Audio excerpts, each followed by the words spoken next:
What's up, everyone? Welcome back to the channel. Today we are back with the podcast episode 3.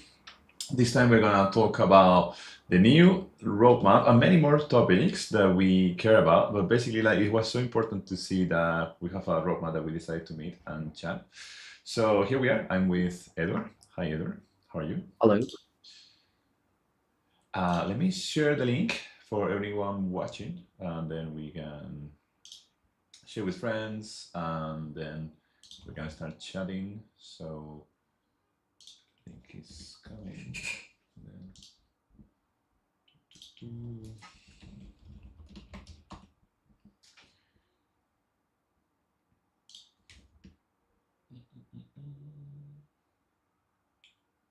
You're gonna share that in the Crisis. Yeah, share it in the chat, and I'll share it also here.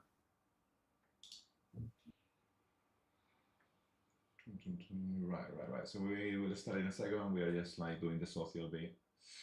And I'm looking here at my second monitor. It's just like it's so far away. Oh, there it is. Alrighty, y'all.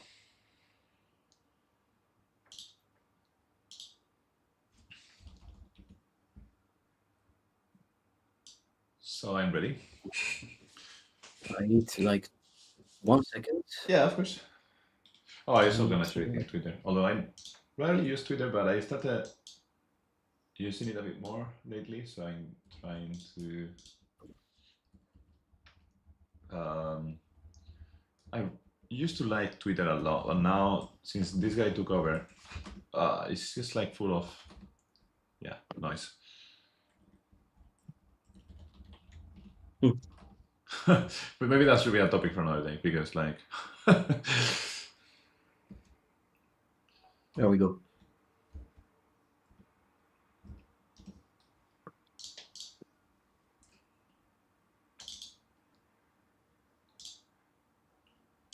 Awesome. Are you ready? Yes, I am, actually. All right, so let's start by discussing the roadmap. Like, many things have been confirmed and announced in today's live stream. Like, for me, yo, what's up, Darren? For me, the most important thing is we have two things in mind. Well, first of all, they made a reality.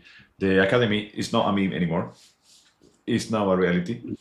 And then the second thing is like there is a crossover event, which I don't really understand, coming around the corner just before anniversary. So like, yeah, that seems pretty interesting. What do you think about the roadmap?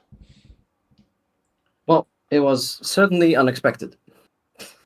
I think that's it's a given.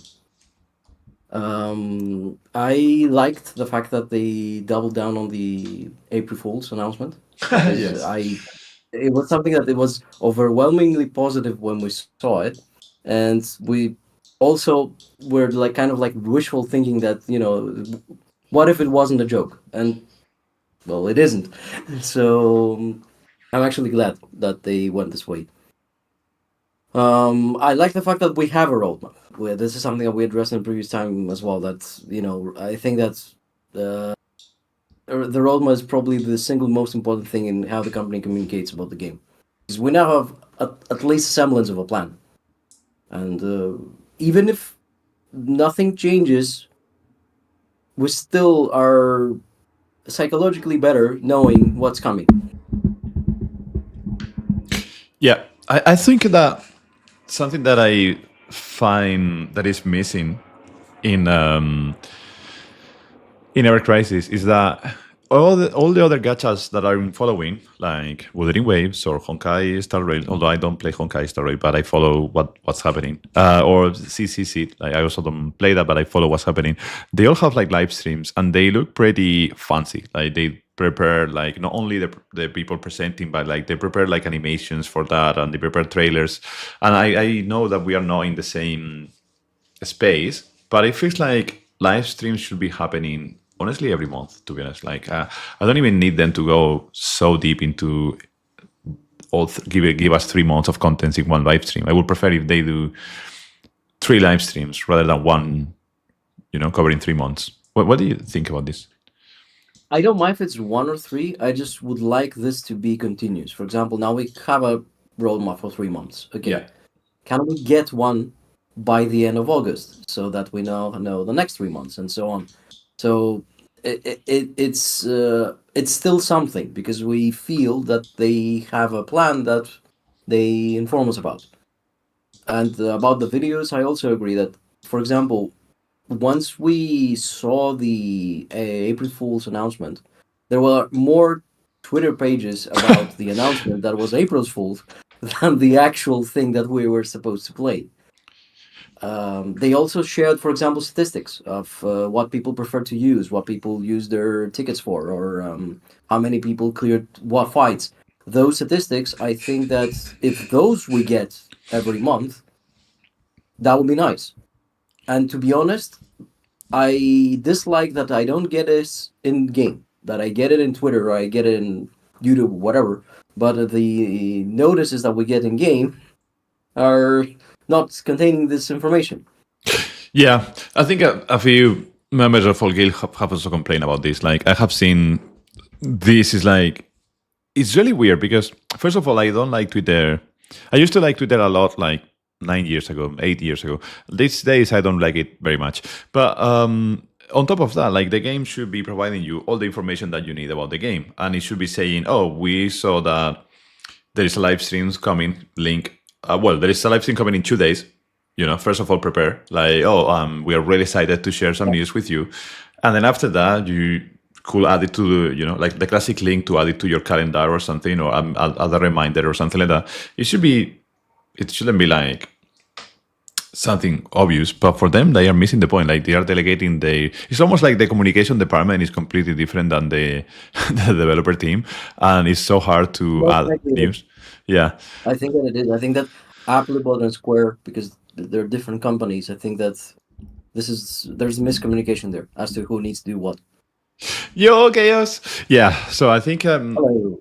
that's what is happening. Like, you can totally see that it's different departments trying to do good, but like disconnecting the whole product, like leading to a product that is a bit disconnected from each other. But yeah, what do you think about the outfits in the academy? I like. It's one of those things that are not exactly part of the universe because it was a joke, but I like that the outfit match. It's a theme that works. Ironically, they match more than many of the outfits that they released that were seasonal, which for me, I'm probably in the minority here. For me, this seasonal thing is a bit of cringe, because it's everybody's doing it, so it lost its special appeal. I mean, we know that for Christmas, everybody's gonna look Christmassy. We know that for Easter, yeah, and that kind of thing. I don't know. For me, it puts me off because it ruins immersion in the universe that we are supposedly participating in. But I don't mind this because at least this one is more of a Japanese thing, more anime related, and even if it's it has cliches, at least it's cliches from the genre. It's not from a real world thing. But that's me. I mean, I'm certain that many people like it, so this is why probably every company is doing that. Yeah, to be honest, like I so agree with you. Like, whenever this Easter and then they put the bunny ears and stuff like that, yeah, it's like okay. Or I mean, maybe the first year or something, but like after that, it's like I'm never gonna use this outfit unless it's for like a meme or something, like for a joke one day.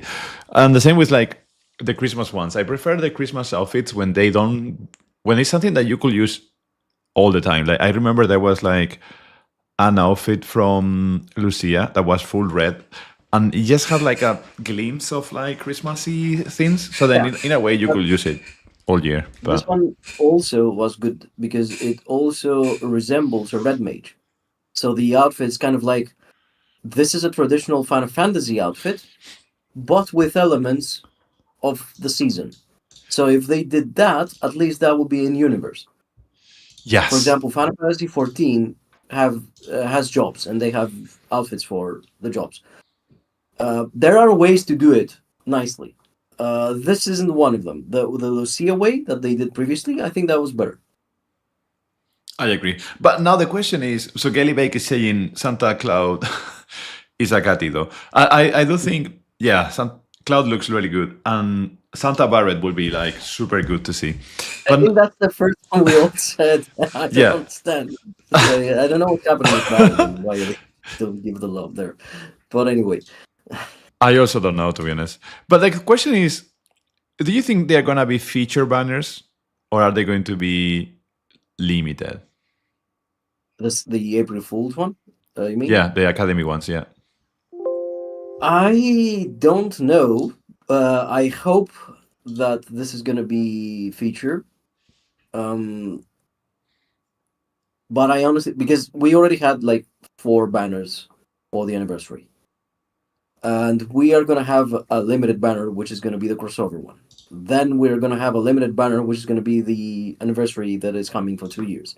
So if this is limited as well, it's like, what, 9, 10 banners that are limited just within 3 months. So I most certainly hope that it isn't. But I won't put it beyond them that they are. Yeah, that's something that I really would have loved to see in the live stream. I didn't see anything that could tell us one way or another. So I don't know if anybody in chat will know this, but like I do think that they should 100% be features because like we are so low, and the game is like losing traction with these like limited banners. Like it's so many, it's just not sustainable. With the way that the rate that we get crystals, yes, it is. But they could simply just increase the rate, and that way people could select. They have made improvements. I think that this is something that we need to give to them. That ever since this discussion that we had, and many other Discords mentioned it, and Reddit mentioned it, that we're getting swamped with too many limited banners. I think that at least they fixed somewhat the steps on the banners. We get more guaranteed pages. We get more. I think we have an extra page for weapons as well. And people say that it seems, by the way, for the previous question, that it seems to be limited, but we'll see. I think that if they give you more, for example, we have the page where we have the guaranteed copies, which is the second page of the banner. Okay, let's move that to the first one. 100%. This will incentivize people to at least spend on it if they have crystals, and at least spend partially. So not everything needs to be OB10 for everybody. We saw the data of the amount of people that cleared the hardest content, which is negligible. It's less than 1%. That means the vast majority of people don't need, if this is what they want for the game to be, for this content to be like a 1% of 0.5% of people clearing it, not everybody needs the OB10, but at least gives us the option of getting something. Yeah. So by the way, thank you, Sebi, for saying that it's limited from what I'm reading in Japanese live stream chat. Like that makes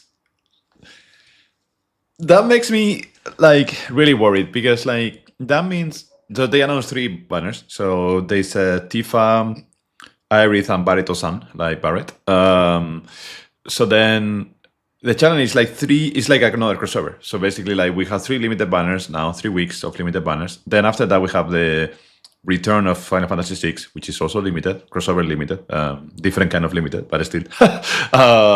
So that's 2 banners, I think. That's like Terra. No, it's 3 or 4, right? Yeah, but let's say that Final Fantasy VI is a rerun. Let's say that it's supposed to be something that, if you missed it, complete some of you. Actually, if they do this often, like rerun the same thing 3 to 6 months after the first release, so you get it like, I don't know, 2 or 3 times a year, where you could access it, then that is not that much of a problem, because at least with the exception of the people that hunt the meta, which is always going to be in any game. Yeah. And by the way, if we hunt the meta, it doesn't matter if it's limited or featured. You have seen that most of the guild fights, most of the ranking events, the dungeon events usually require or at least incentivize you to get the current banner. So if you're a meta slave of performing absolutely optimally, then it doesn't matter if it's limited or not. But for the rest of the people that don't care about that, if you have constant reruns of those things, I think that then it's not a problem if it's limited or not.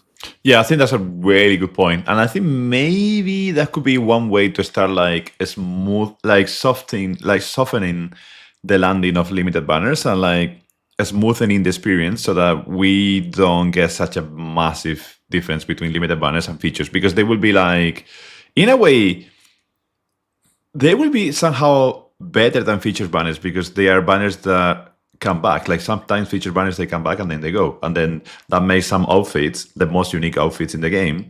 But if every 3 months or every 6 months the crossover banners are coming back, then that doesn't make them as limited. So in a way, it's like even better actually. And the other thing that they can do is that the way that we got a coupon for like half anniversary or 1.5 anniversary, this could be increased in such a way that, let's say that you have gear or weapons that are 6 months or 1 year old. And in terms of meta, most likely they have been power crept. You would like to have them, but it doesn't mean that this is the make or break. Yeah. Give that to the people. What's the point of this being something that, at least it allows people to catch up. 100%. By the way, really important what Gelibek just said, that the school banners are discounted, meaning a guaranteed weapon every 2 stamps, so OB10 in 2 pages. Hi, Ryder. Riser. Usually is what we get on most of them anyway. I mean, the 4 banners in a row that we had on Odin, you saw the guild people that pulled and maxed out. Most of us maxed out at the end of page 2. Yes. Because we have the weapon pods, we have the guaranteed slots. So discount would be if this would be done in page 1. I think moving all the guaranteed weapons to page 1, which is when you get the outfit, it will be such an amazing thing to do. I think they will be losing on pulls, but it will be so much better. I don't think they will be losing on pulls. Well, yeah, exactly. If let's say this is something, when I had the store, I had this argument many times with people, and I still stand by it. If you have, I don't know, $100 in your wallet that you want to spend this weekend, that means that by the end of the weekend, you will spend that $100. The only question is where. Yes. So if they incentivize you to spend it there, you would still spend that same $100 because that's what you have, but at least you'll be happy about it. So I don't think this will cease or in any way, I don't know, be negative to their end result. Because even if some will spend slightly less, that means they will spend on more banners or more cosmetics or whatever. It's part of the game.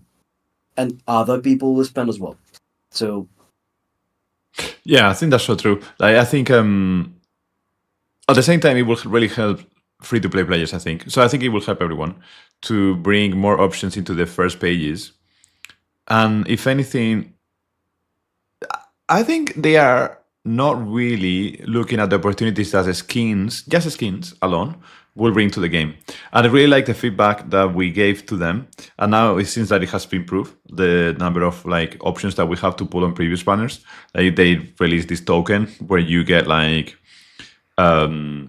pulls from guaranteed weapons. That was insane to see. Like when you will get any other half anniversary weapons or half anniversary or things like that. Like, I remember like I got so many copies of Stream Saber and Protector Blade, and I was like, wow, this is like really changing what I thought could be the future of the game, because like by bringing us some coins or something from that could potentially help as well to make limited banners something that is more appealing to players, I think.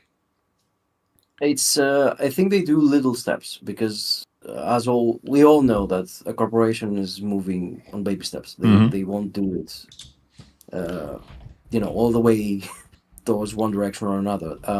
I think that if they see that them being more generous does not mean that they get less revenue, then more and more they will be more generous because it probably will increase it. But it's very difficult to do that all the way through right away and risk, because if you're an employee there, okay, and you take a risk and you say, okay, everything is discounted, everything's half price, everything's whatever, and you all of a sudden see, I don't know, a spike and then crickets. This is more difficult than to explain because you made the radical decision of changing a plan. But if you do it with little steps and things go slowly and stay stable, then in that case it's more easy to explain that, see, we did this small change, people liked it, we can follow up this trajectory. So I suspect that whatever change we now discuss, and like the previous change that we discussed, we will see it around the time of the second year anniversary. Yes. And up until then, we'll get like, a little bit of samples here and there as to what they're planning.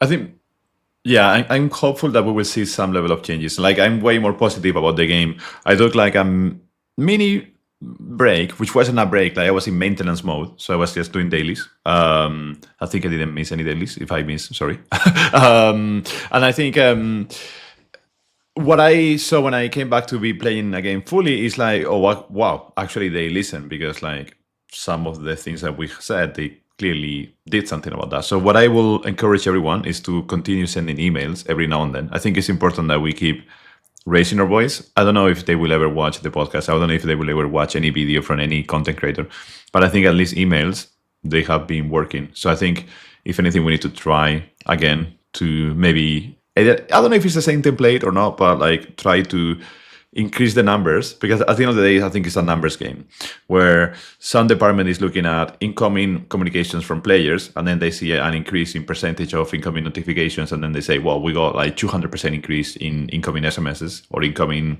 emails, so let's make sure that we at least read some of them to see what's going on. I think that's how they operate.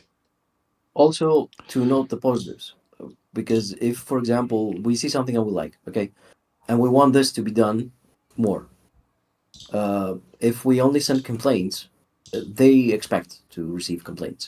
But if we also send some positives, like, you did this last month and that was better than what you did, I don't know, 2 months ago, so keep doing that.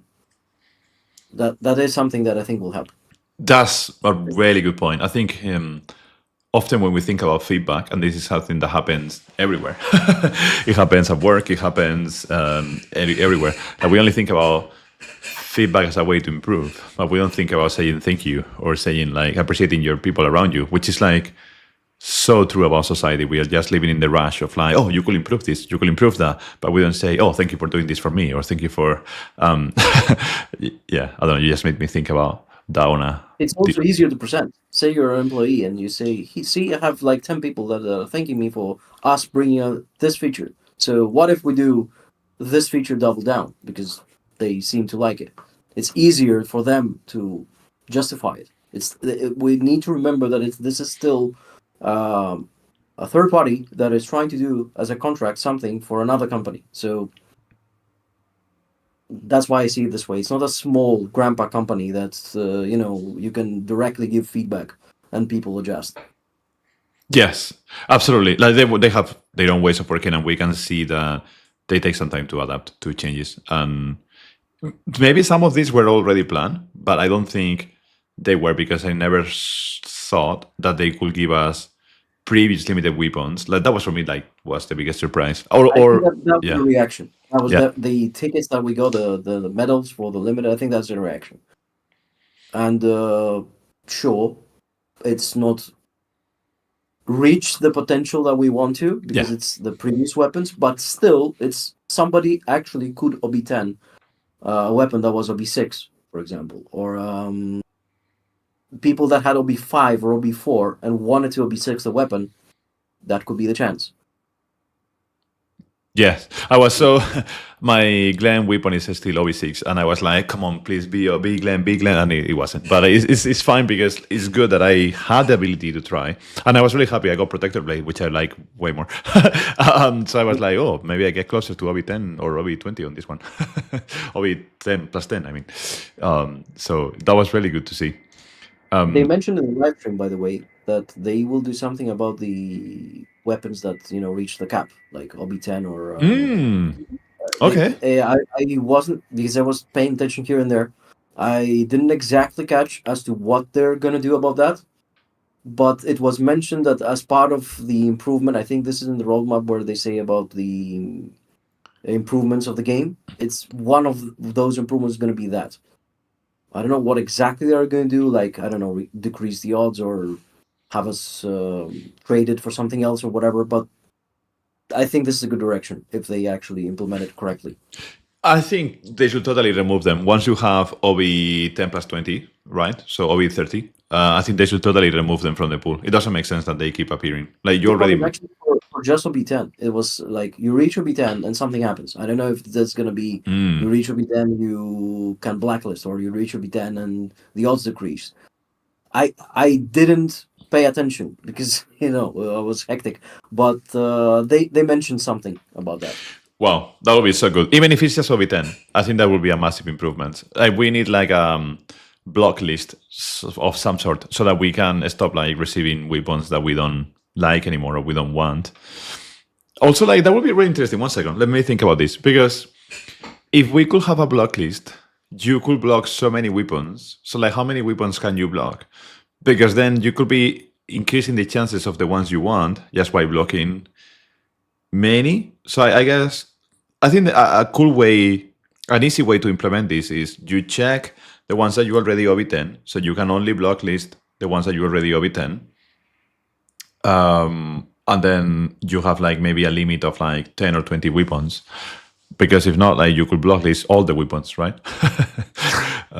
Well, that's the thing. We don't know what they're going to do. But anything is better. Yes. I mean, it's do nothing, do X. That X is going to be better if it is minuscule. So, absolutely. They didn't say exactly what they were going to do, Anthony said. Okay. Then it isn't me that didn't catch it, that probably were vague about it. Yeah, but at least it was addressed as to, we will do something about this. So yes. Also, I wanted to discuss with you, like, what did you get about the stream phase update? Like, is that for all the summons? Is that for one summon? Is that what does it mean? I think it's a mistranslation. How the thing went. It has to do with the stream phase. They showed a Scorpion boss, right, with sigils, and they mentioned, for example, that let's say that the thing needs, I don't know, X or circle. I don't remember what it needs. Okay, but if you use the other type of sigil, so say it needs circle and you have X, if you use it and it fills up a second bar, you're going to get a buff or a debuff or something. You're going to get an effect by using another sigil there. Wow. So that is something that is interesting, and that is something that can give us tactical options as to, we might break later, or we might have somebody breaking sigils and somebody else doing the optional thing so that we get the effect as well. 1 second, now that I think about that, do you think that is part of the roles? So, like, I think that's the reason why now we see the increased breaking on the supporter roles, because if we have each support character dedicated to a specific sigil, that gives us a reason to run 2 different support, for example, on the same fight.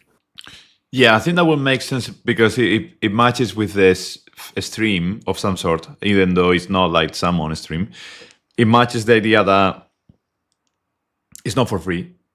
I don't think it will be for free. You need to unlock something so that you can break X with triangle. Like, for example, Vincent will be so happy if he can use his triangle. What Anthony's saying, that slow down the bar or give you an extra layer of debuff, for example. Let's say that if you break the bar with X, as well as using O, you're going to get a stack of, I don't know, PDF down or something. Wow. And also, that would be a nice idea. My prediction is that, remember the icon of the sigils? It has a square as well that we haven't got yet. Right. If you see the achievement, the icon of the achievement, it has the diamond in the middle, and then it has 4 different sigils. So it's an X, triangle, the O that we already have, the circle, and there's a square as well. So Okay. maybe on the 2-year anniversary, we're gonna get the last sigil as well. Because if we increase what sigils do, we probably will get more of them. Oh, that's interesting. So we have, one second, we have already 4 sigils, right? We have diamond, cross, triangle, and circle. Yes. So the square and could. There's a 5th one, which is the square. Right. If you open up the game and go to the achievements that we do, the general, that we unlock, where we unlock the titles and things like that, the icon shows that as well. That's very nice. So Anthony was saying that it's supposed to slow down the bar. That's what I got. It had X and 33%, I think. So yeah, but it's not necessarily slowing down the bar. It's an effect. It's like you have a bar, right, the secondary bar there, and it has a percentage. So if you fill it, something happens. That something could be stopping the bar, could be, I don't know, negating one ability that is about to come.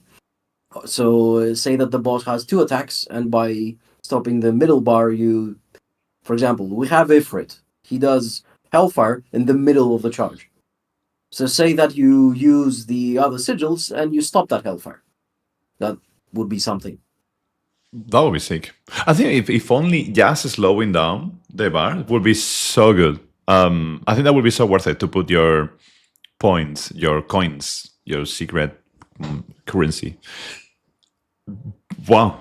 Also, so I like 2 things. If you could slow down the bar, I really like that. If you can do extra effects, as you were saying, like maybe physical defense down or magical defense down, that would be omega useful. Like that you can only apply those things while the bar is running.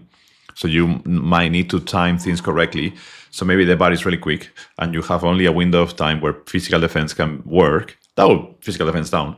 That would be game breaking because it will introduce so many new mechanics and the skill ceiling will go even higher. So you need to pay more attention to those moments. That would be super cool to see. I would love that. It's everything that we say now is nice, provided they don't overdo it. Because that's another point that we wanted. I at some point was thinking of addressing is what they did with Overspeed, and now we have the ultimate weapons. We have too many things that we activate. So it's good if it's optional. It's not good if it's mandatory. And some mechanics, they are very easy to break in such a way that when it's mandatory, you just complicate the battle for no reason. Yeah, I think the trend I'm seeing, and please let me know what you think about this, but like the trend I'm seeing is that you actually need to use everything. And it's not, so basically it's mandatory. Like if you don't... So then it's not a tactical choice. Then there is no choice. That's the way to play it. I think I would say, perhaps a bit pedantic, but I would say it's the meta way to play it. Like, if you don't play that way, then you are risking yourself being less effective. But if you want the best score, then you need to do it. It depends on the effect. For example, there are effects, and sorry for butting in, there are effects that you cannot make balanced. Reprieve is one of them. Yeah. So reprieve is either completely useless because nobody dies, or mandatory if somebody definitely will die. So now reprieve becomes the only way of doing it. This is why some mechanics, once you introduce them to the game, there is no going back. If you notice, half of the fights that we cleared and cheesed and managed to achieve in an effective way was because we had reprieve. So it's all of a sudden the game saying, oh, you have like 10 different outfits. Yeah, but how many do you have with reprieve? Oh, this one. Yeah. It's not meta if it's... Meta is a preference.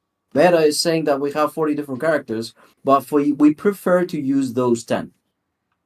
When it's tier 0, as in that's the only thing that you can use to be effective there, then it's no longer matter. It becomes a necessity, and this is bad. So it's on them to see how much balance they introduce with it being tactical but not necessary. Yeah, Riser just said, or Ice Vincent, and I was gonna say just that because like Ice Vincent is another way to cheese battles, and he also can have But at least reprieve. this was optional. For that is the good way of tactics. For example, we had Leviathan, okay, and you saw that some of us cheesed Leviathan with ice. Yeah. You could still clear Leviathan with lightning. It's not that it stopped being the normal way, the correct way, didn't stop being the way to clear it. We just got another way to do it. But if you release a crash fight, for example, where only by applying weakness it's the way to clear it, then that's a problem. Yeah. I think they should tweak crash fights, to be honest. Like I think they are They did actually. Sorry, what do you...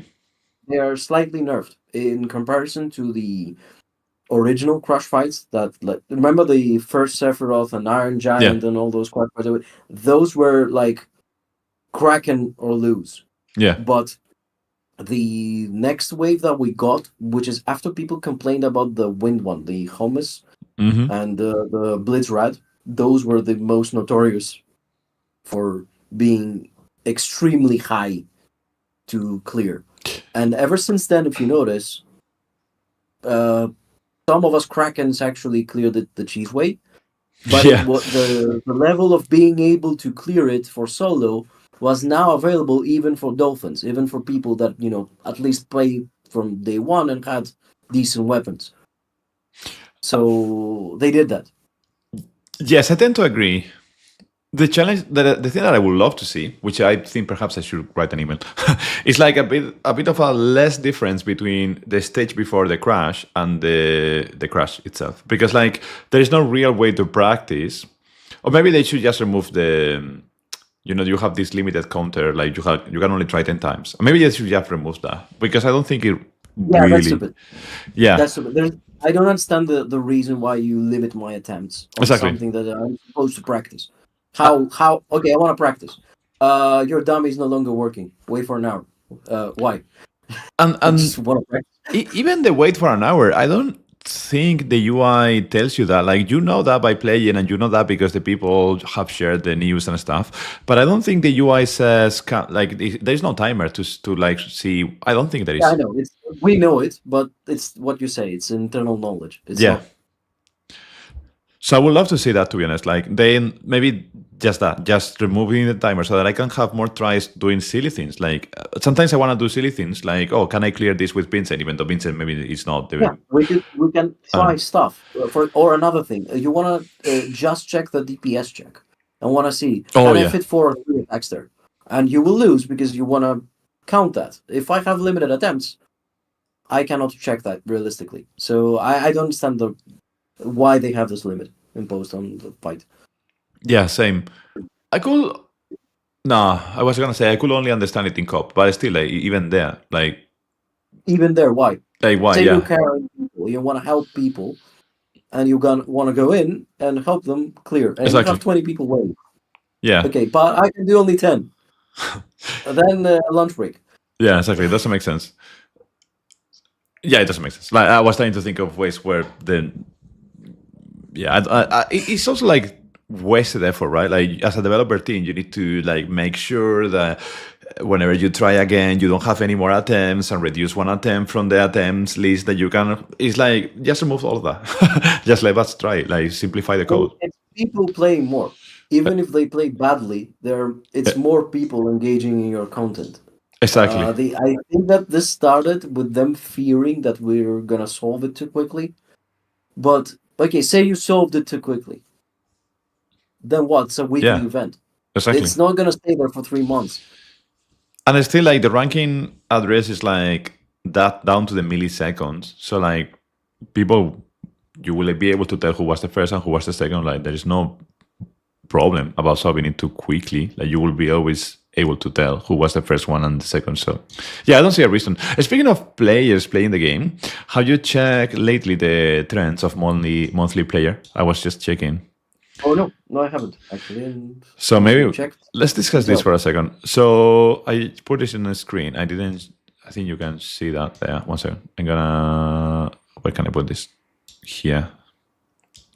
So we have seen like minus 35%, minus 35%, but we just got a plus 31%. Oh, I'm messing up with the screen. Let me see, how can I put this? I'm gonna remove myself here. Yeah, there you go. So basically, you can see like we got a huge increase in the half anniversary, plus 31%, even to the point that the peak was bigger than many of the previous months. September clearly was the highest one, but October was really close. And then now in the last 30 days, we got like still like 1,890 peak. And then, yeah, I think it's still pretty positive to me. What do you think about this? Well, to be honest, this statistic on its own doesn't really mean many things, because this is an IP that shares other games. For example, we have Rebirth, okay? Yeah. That was released. And if you notice, we have, when was it released on the PC? I think it was February, if I'm not mistaken. Mm-hmm. So you would have some people wanted to play that. And if you, let's say that you don't have that much time to play games, because I may be sitting on my ass off, all day at home, but not many people have this luxury. So you would see people stopping and starting depending on what they're playing. Or if they follow another gacha and there was a huge event there and they wanted to spend on that event and put a pause on this one that has only the featured one, for example. Yeah, that's a really good point.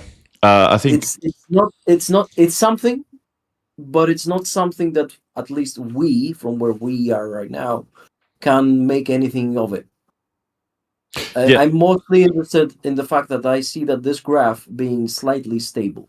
So it's like the game found its audience, the audience is there, the core people that play it, one way or another, they do login, they do their things, and there is no that much negative trajectory here. It's flat. If you look at it yearly, it's flat. Yeah. So the thing I really like, by the way, I really like your point, because like, for example, now is Wuthering Waves anniversary is about to come. Same with like Sit and many other games. And the thing I like here, I was just like scrolling over, hovering over, is like the low peak is always very, very similar. Like it's always around the 1,200 players. Maybe the top peak changes, but the low peak stays the same. So like the people that are loyal to the game are still loyal to the game, which I think is really positive. And I think that tells a lot about, if we look in the last 3 months, we have a massive peak in the half anniversary, of course, because those days they give plenty of free stuff.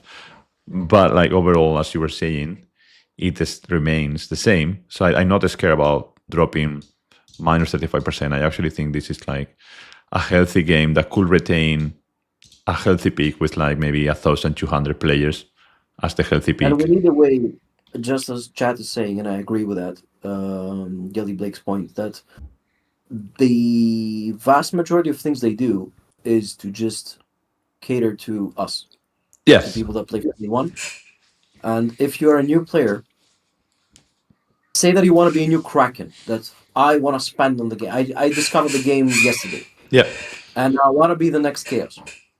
I have the money, I have the will, I want to do this. No. I physically cannot. Disclaimer. There is no way that the game is offering me this option. Disclaimer. So that means that the new competitive players that want to enter the game, they quickly realize they cannot compete. But also, which is the game to compete.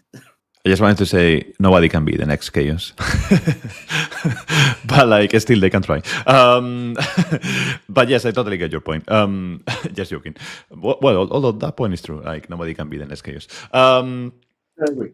I do think, yeah, fully agree with you. I will have, going back to the roadmap that we were discussing before, I would have loved to see some more things to attract new players, some more events or something like extra XP. But for example, sometimes in Wuthering Waves or other games, they have specific events tailor-made for new players so that they can enjoy or get a free pool, get a free costume if you come during the academy days. Like once we have these new outfits, you can come to the game if you are new or newer and get a free, I don't know, 5-star selector or something like that.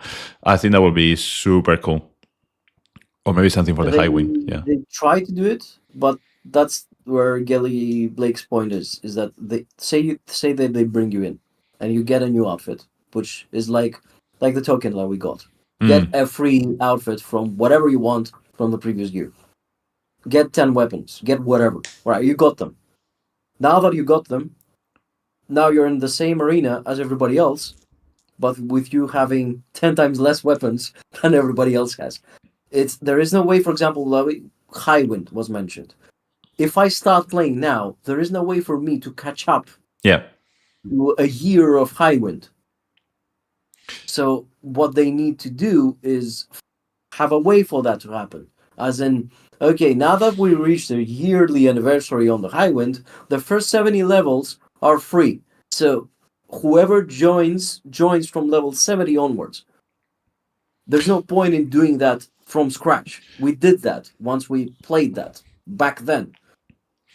Yeah, I think it's MMOs did that with where you would get, for example, level 60 or level 70 or level X. Doesn't really matter when you start, because there's no point in doing that when this is actually yesterday's content.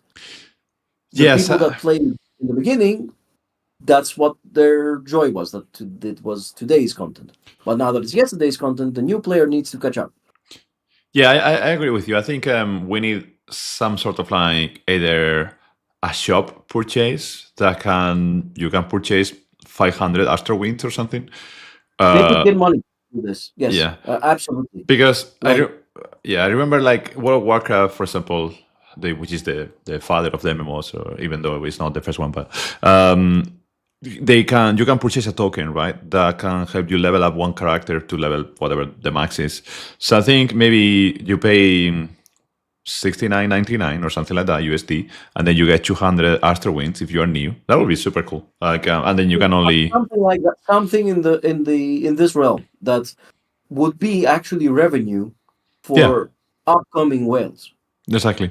And maybe if you're a new unit, they could release more of these cans that they give you sometimes in Quest. So if you're a new unit, you get plenty more. So then you can scroll the bar fully and then get a few rounds. That would be super cool as well. Like, I think they need to think about things like that. Maybe you get an extra increase in 5-star materia, so you still need to play and craft the materia, but it's higher chances to get 5 stars because like you are new to the game and then you need a way to catch up. Because if not, like the difference is gonna be massive. Like, yeah, there's no way. Yeah, I mean, I'm one of those that don't have a proper materia, for example, for stats, and I'm crafting from day one, and I'm crafting max materia from ever. How much is like 9 months now? 10 months that we have guilds. Yeah, something around those lines. Imagine if somebody starts now. Yeah. Unless they're extremely lucky. Yes, there's no way to catch up on materia as well. Which, by the way, sorry. Oh, sorry. No, I was going to say, I was seeing the Honkai Star Rail something. They released a new unit, whatever, and then it made a lot of controversy. And something that they introduced in the banner that nobody talked about, but then I realized because so in Honkai Star Rail, the max level is you can have 6 copies of a unit. So with 6 copies, it's like our OB10 plus 20, right? So it's like, that's it. You cannot level up more. But they introduced a new material which allow people to re-roll stats if you have like already the max of everything. And that was like sick when I saw it, because like I think those kind of things are the things that we need to make more available, like something to re-roll stats for materia, or something to re-roll stats for especially materia, so that we can help new players and also like help Krakens and whales, because you are saying that your materia is not really good. My materia is not really good either. Like in healing, I'm amazing, but then who needs healing? So then I think something like that, something like if you go after the second page in the banner, you get this material that allows you to re-roll one stat of your material. So then instead of being physical attack plus 5%, it could be magic attack, or it could be something else. I don't know, something like that. I think it would be super useful, and I think they need to do that. Less RNG. Actually, Yes. the thing that they need to do is a way to. Let me put it this way: if you're competing for the top slot, for the top 10, and try to do the hardest content, most likely you're wailing. Oh yeah. So the problem isn't in you paying. The problem is in you paying to no avail. There is no physical way for me, even if I give them $1 million, to somehow improve my materia. So I think that what they need to do is to introduce a way for that RNG to be less of RNG and more of a controlled thing. So say that you create 10 gold materials. Trade those 10 gold materials that are crap for one where you do your stats the way you like them. Yes. Within the same parameters. I'm not saying cheated. I'm saying that what's the maximum of this percentage that it can go? For example, for P attack, X. This. The same goes for brands, as in you're branding and you're branding randomly. Yeah. Okay. How about the next one isn't random? Yeah, I think what I would say, so 100% we need that. What I would say is they could put these kind of items inside the same gacha that already exists, or inside the story. Like you open a chest and then boom, you get one of these new items that allows you to increase plus 1% or something, or in the page 2 in the banner, which is already gacha. Then so you're already gonna pull using your blue currency, blue crystals or the red ones. Then you could get those things, and that would be super cool because it will help new players and it will help people that want to spend on the game to be like the super mega top one in every single fight. Yeah, I don't know. I think that would be fantastic. I think I might need to send an email about this as well. So many ideas. Or for example, say you get a ranking event and it says that the next ranking event is going to be physical lightning. Great. You're giving a chance for the duration of that event to trade your materia that aren't lightning, but they have good stats for it, into lightning ones. Things like there are ways of doing that without breaking it. And the more you play, the more loyal you are, the more options you will have if those ways are implemented. Yes, I think at the end of the day, we want things that will respect our time a bit more. So like we don't mind spending plenty of time. We really want to play the game. We just want the time to be respected so that it's not like endless randomly, like random to the point that you could be playing 3 years and then it's like at the end you don't have any material that is higher than 8% because it's like you just are unlucky and you need to play 7 years to unlock that thing in your account. It's like, come on, in 7 years we might be all be dead or whatever. Like, yeah, they can actually reduce the amount of banners they release. If say that they want to make X amount of money, just dilute it. Less banners, more features. We still spend X, but that could be for us improving materia this month. Yeah, or that could be for us improving something we already have that is working but subpar. There are ways, like I said previously, of getting the same amount of money from different kinds of people. So I really agree with that. I don't know if they can ever go back to non-weekly banners simply because they have so many units that they want to release banners for, although they release only for the same 7. So that's one problem. So like we have so many units that even if they release weekly, they will not be able to cover plenty of things. And the problem is, which I don't think that's the core problem. I think the core problem is they have so many limited banners. Yeah, I agree.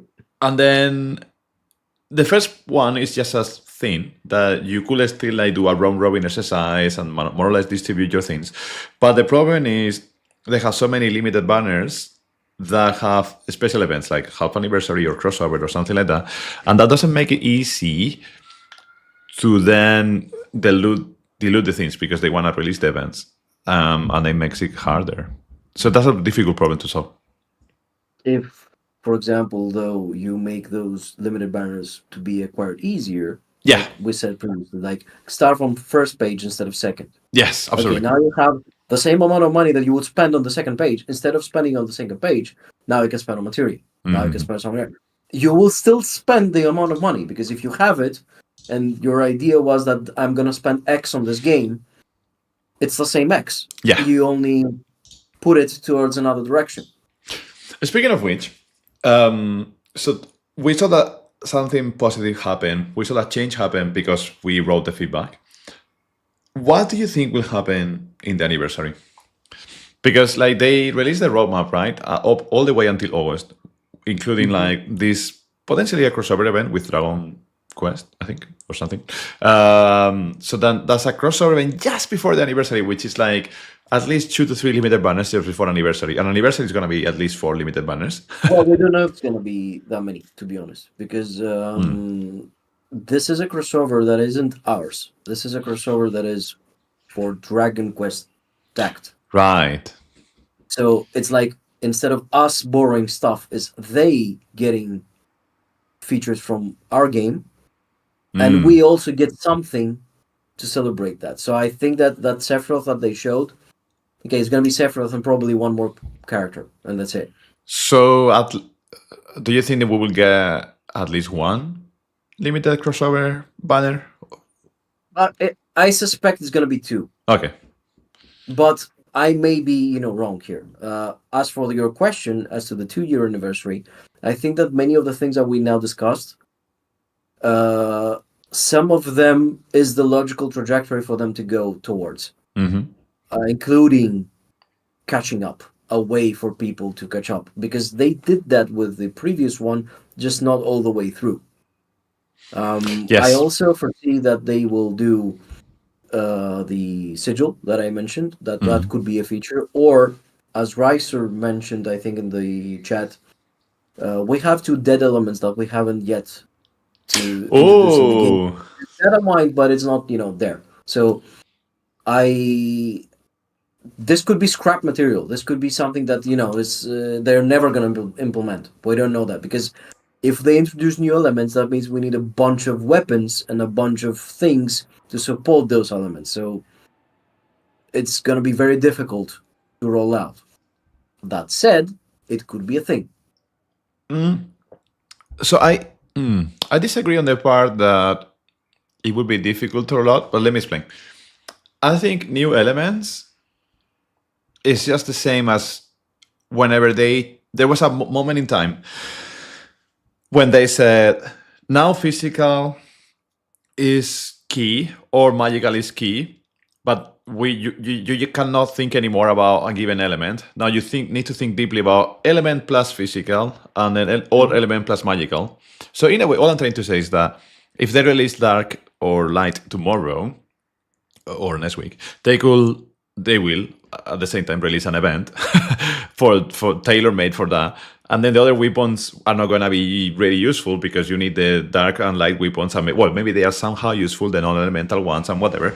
And then if you don't pull on the banner, you cannot complete 100%. But if you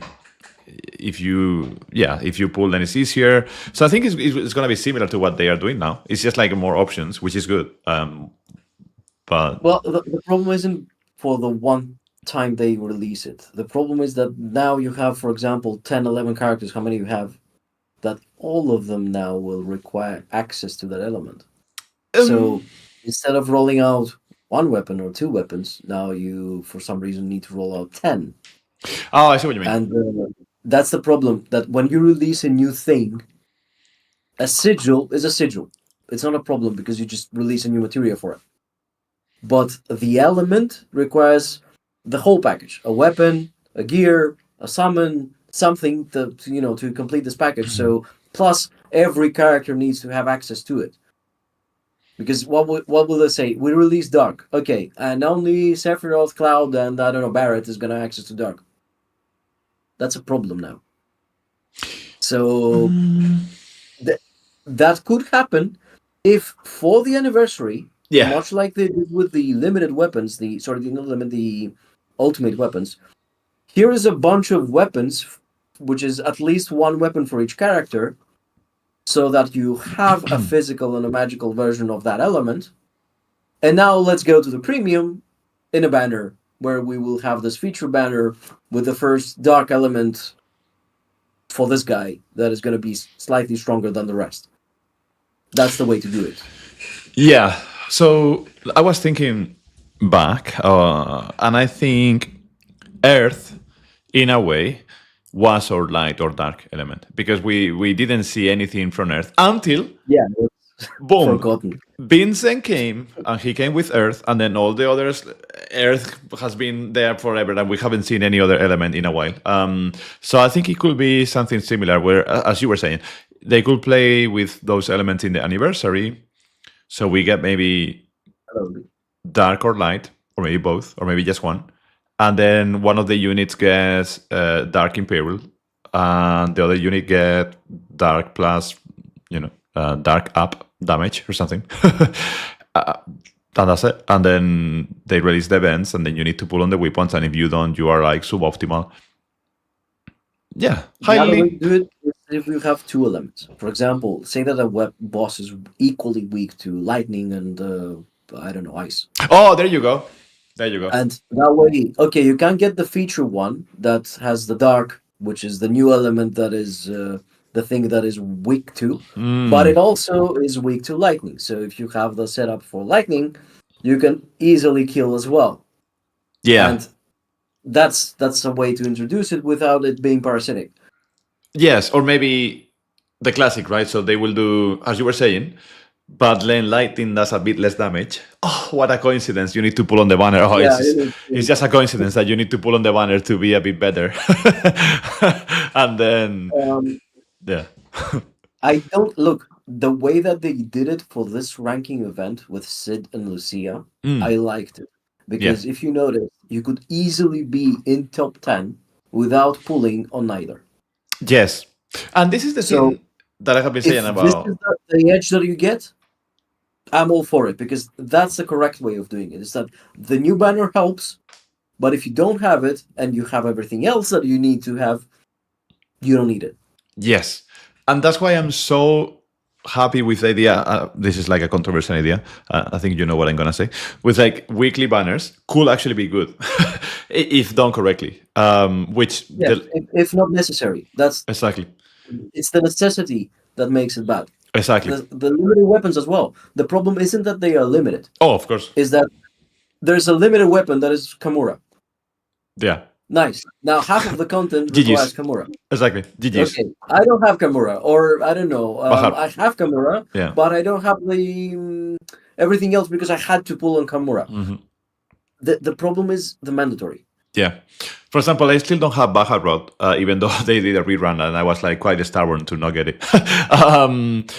And it's honestly like a big challenge. Well, you can still like play around that because Iris is so OP. But in other units, either you have that weapon, whatever that weapon is, or you cannot really make it. So like we're gonna face that now, by the way, with the guild fight, I suspect. The guild fight? Yes, because we have a lightning physical guild fight according to the notices. And the only units that we have is Cloud, which is literally the first banner of the game. So it is not exactly the most powerful version of lightning that we have. And Zack, which was a limited crossover banner. Zack is magic and lightning, I think. No, the Monster Hunter is physical, the Zack version. Oh, right. Magical was Tifa. So that means the only two options for you to compete is either the first banner of the game or a limited one. So that means that they will release a new weapon, right? They need to release a new weapon. I was surprised that we didn't see that in the live stream, at least. Kate's weapon is water-based. Then we got the next thing that is going to happen after the guild fight. And we had zero information about a lightning physical thing. The only banner with lightning that we got was Euphys, which was magical. So unless they made a mistake as to whether it's going to be magical or physical, the guild fight, I think we're playing with what we have. That would be, to be honest, like I would love to see that. Like more events where they don't really require the banner, so provided that it's not a limited one. exactly. Because that's why I mentioned Zach, is that when you only have two options and one of them is the limited, Yeah, that's bad. That's terrible. But if they could start doing that more often, so that it's just an option to. We don't have any new weapons for this event. It's just the ones that were released before. That would be really cool, I think. stages 1 to 3, I think, should be something that should be doable without anything new at all. So Because that would be fair. Because granted, if you're a free-to-play player, you most likely are going to be doing 1 to 3. Yeah. So keep 4, 5, 6 for whales and krakens, and 1 to 3 to be doable by whatever you have.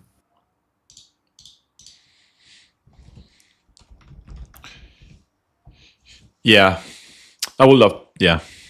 I was just thinking that.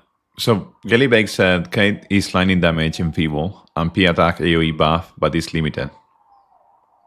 Did we get confirmation? Lightning or water? Why did I remember water? Mm, The new Kate, the one that they showed in the live stream. I may be wrong. I don't know. I saw Tifa, Barret, and Iris. I didn't see anything about Kate. So maybe Kate comes. That's the next. That's after the guild fight. Oh, right. Kate's is literally in 2 days. It's the banner that we're gonna get now. Oh, okay. So then the one that still has the Durandal on the. So then it's feature banner. Yeah, most likely. So that would be the first time that we see Enfeeble in a feature banner, I think. Oh, it's his limit break banner. Okay. Wow. Does anyone have the correct translation as to what the weapon was doing on Cat? Because I may be completely wrong here. It says lightning damage and feeble. Limit break banner. And P attack AoE buff. Yeah, but it's still a buff. It's not the DPS. You still need the DPS weapon. I guess, well, we will see. We will soon find out. Like, if that's the case, I'm excited that Kate is getting some love, finally. I think he deserves Enfeeble. They might, we don't know that, but they might release an upgrade to the Murasame.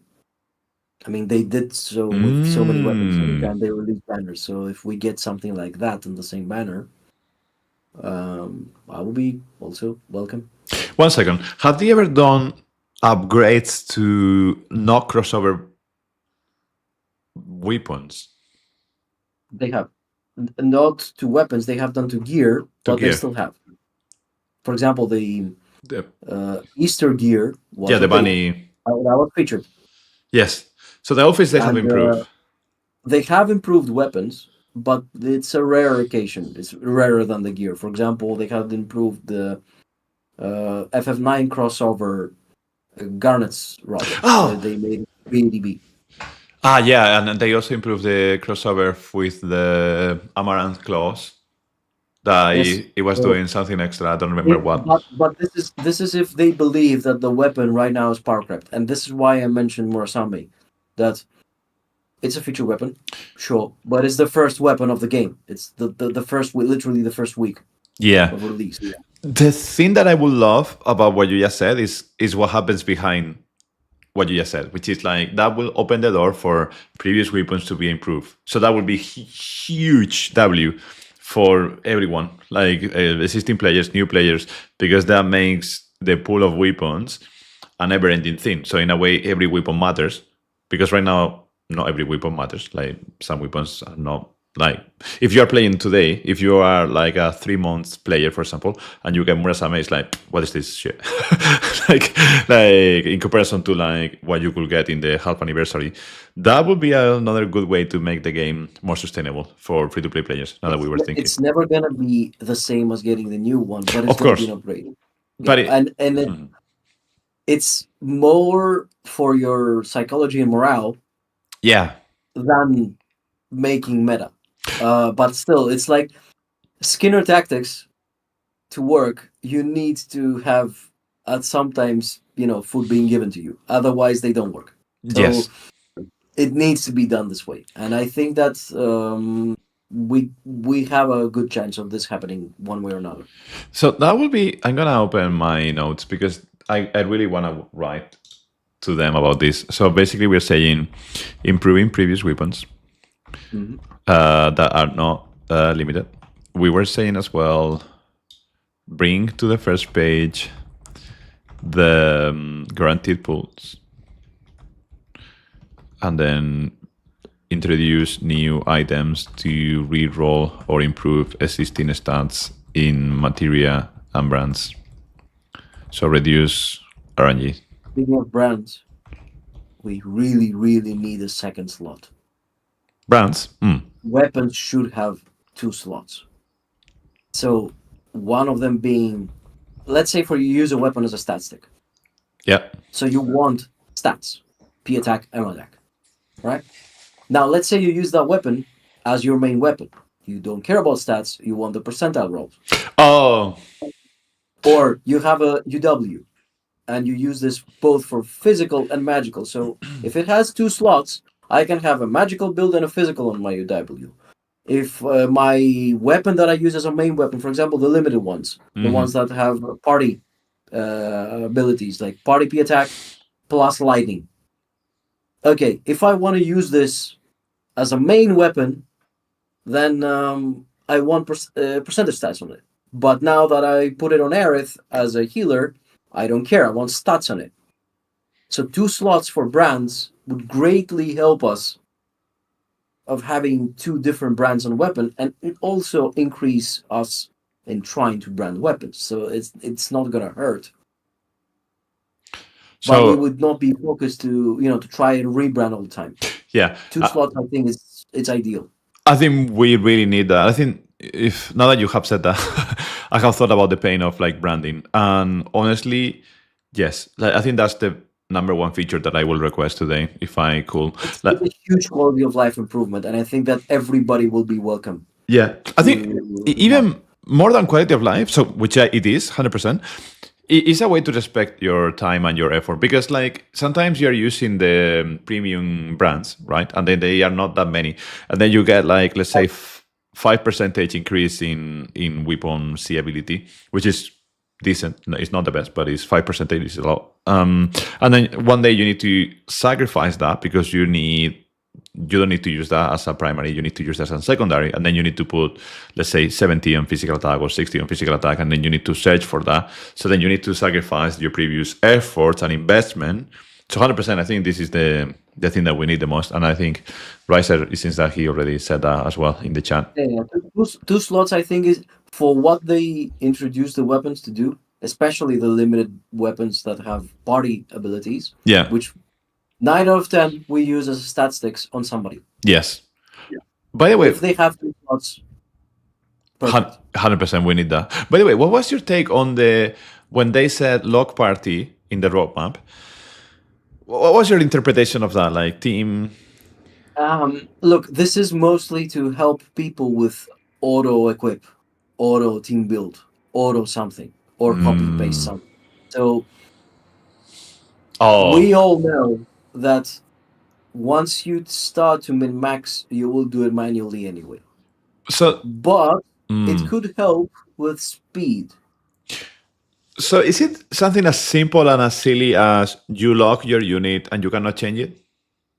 It's mostly, from what I understood, how to have parameters on your auto equip. So the way that it currently works is crap. Yeah, it's not working. But if you say, for example, it's kind of like a pseudo gambit thing of, okay, prioritize elemental or prioritize defense, or I don't know, something like that. That's like it's never gonna be something that the player that wants to have control is gonna use. I really thought it was something else. My levels of copium were really high when I read that. And I thought it was going to be like an ability for us to select the 3 weapons on the back to save them as predefined. So like the best, and put names on it, like best fire sub weapon 1, best fire sub weapon 2, something. Or an ability to just configure a unit, just the unit itself, not the whole team, just the unit. And then when I select Cloud, I have a few pre-selected clouds that I can. That could be also one of the things. I don't because it was live, it was Japanese, it was me replying to other people, so I didn't pay attention to half of it. But that could be another way of doing it. For example, now we copy teams. Say that you don't copy teams, but you only copy units.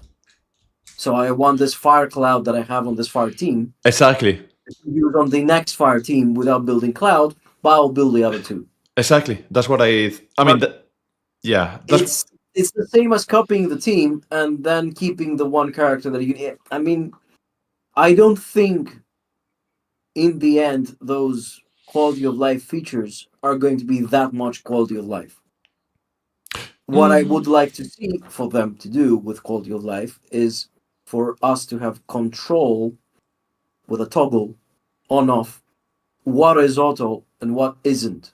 For example, you have 5 weapons. You have the two main weapons and 3 materia. Yeah. Right. I want slot 1 and 2 on materia to be disabled. Yeah. So that the AI doesn't choose it. Yeah.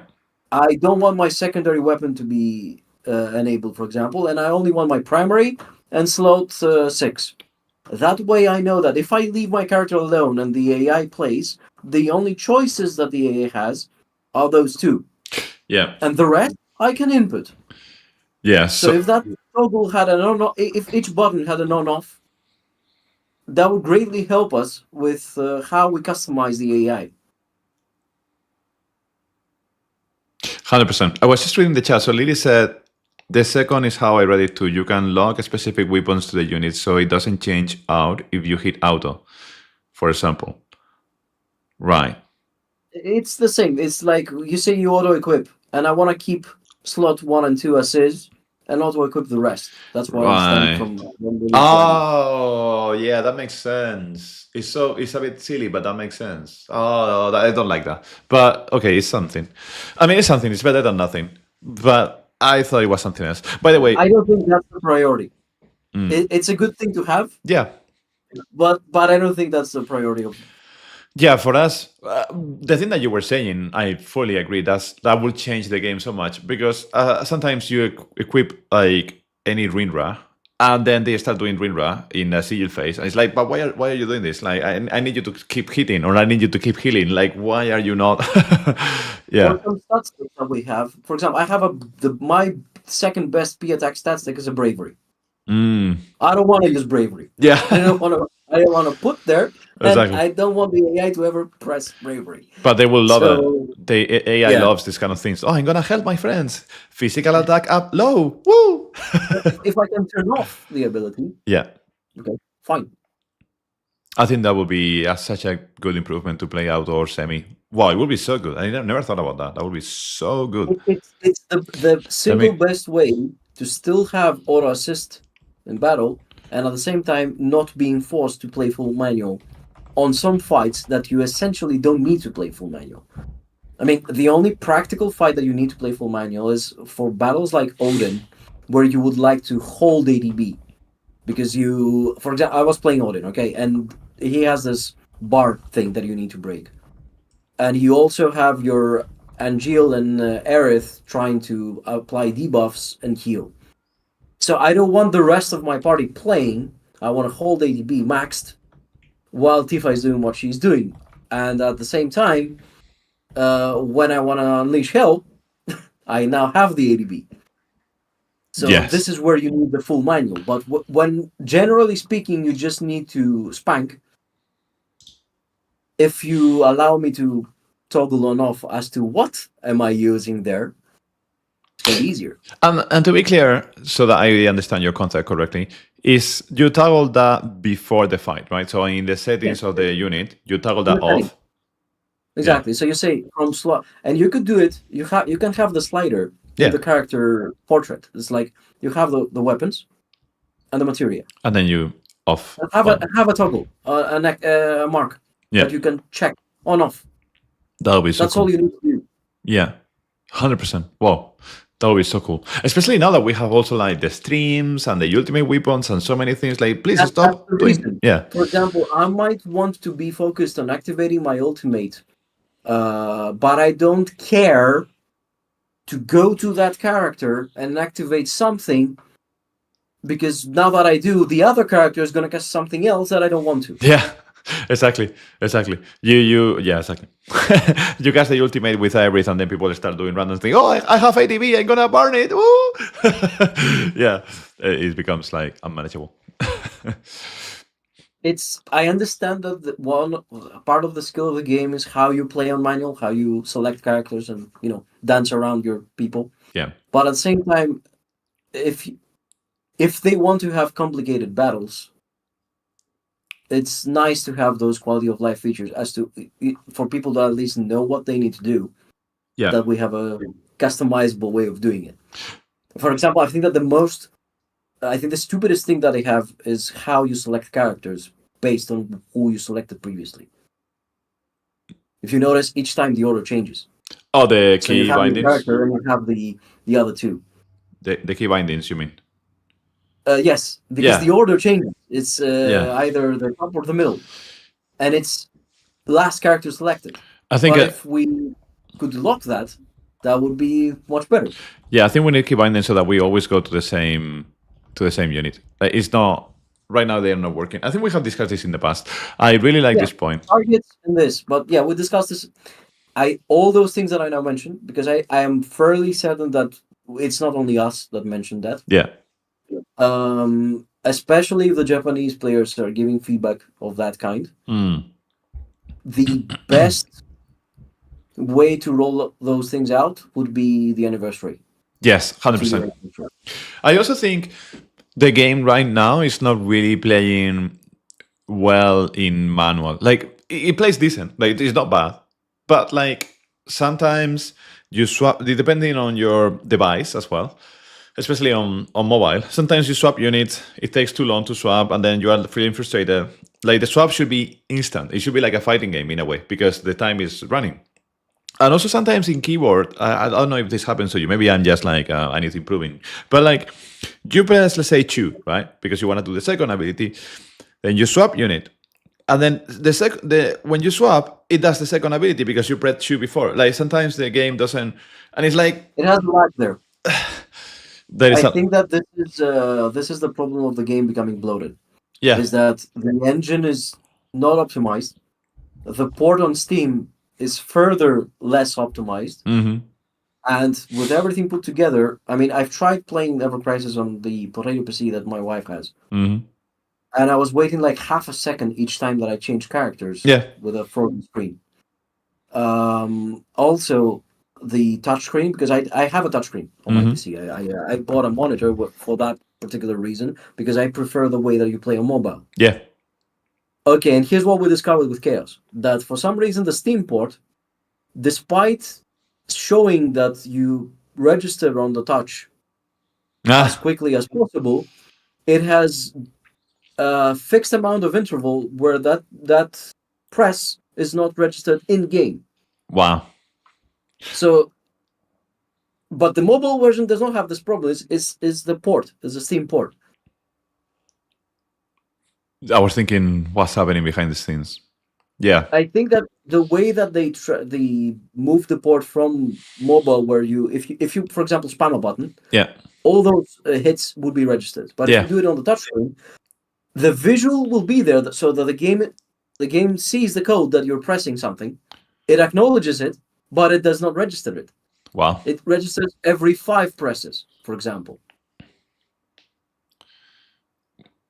Wow. Yeah, these kind of things whenever I how is it coded, but however is it coded, this is not the way. Yeah, that's something I think I would love to see. I think that's the main reason why people had a beef. Actually, I want to discuss that about the overspeed thing. I think the most feedback that we got for this, I haven't seen a player so far. Oh my god, thanks a lot, Tiso. 1 second. Direct quote from Ed this morning in Discord. I sit down when I pee. Amazing. I also sit down when I pee, now that we are sharing. Anyhow, that's like... Sorry. Definitely in you were saying about the overspeed. Sorry.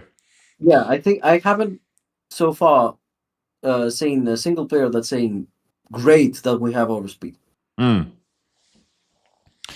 And the reason I don't think is overspeed itself is that the fact that they decided to monetize it, so they locked memories behind money for it. And the second reason is that we have too many buttons that we need to activate on an UI that is not made for that. Yeah, I think what I don't like about the overspeed is, so I'm happy that they introduce it because it gives us options. What I don't like is that I think the concept of like filling the bar is a bit confusing to. It adds so much information to me. Like I have one bar already, which is the red and blue bar, right? The red and blue icon, right? So we want to fill that one first. But then also you are filling the bar, and then it can go up to the half, and then it can go up to full. And it's like, I think it should be working in a different way. So I think it should be working where you always have it available, and then it only lasts 5 seconds or 6 seconds. But you don't need, and then that's it. Once you have charges, so you don't need to wait to fill the bar. The filling the bar with this, I don't know. I don't really, because only for fights that will last so much time. But then whenever you get to use it, there is like also some lag between that part and the other, abilities. There are some challenges there because like the integration is not seamless. It's almost like it feels like another team built this thing and then. So yeah, there's the problem, like you're saying now. It's a thing they saw somewhere, they copied in this game, and somebody else made it for the game, coded extra, which is the same thing that happened with the ultimate weapons, which is the reason why with the basic attacks you cannot interrupt it. It's like they put it extra. Yeah. Tuning, another problem that it has is that it is a move. You have to activate. It does not. For example, say you queue an attack. Yeah. And then you queue tuning.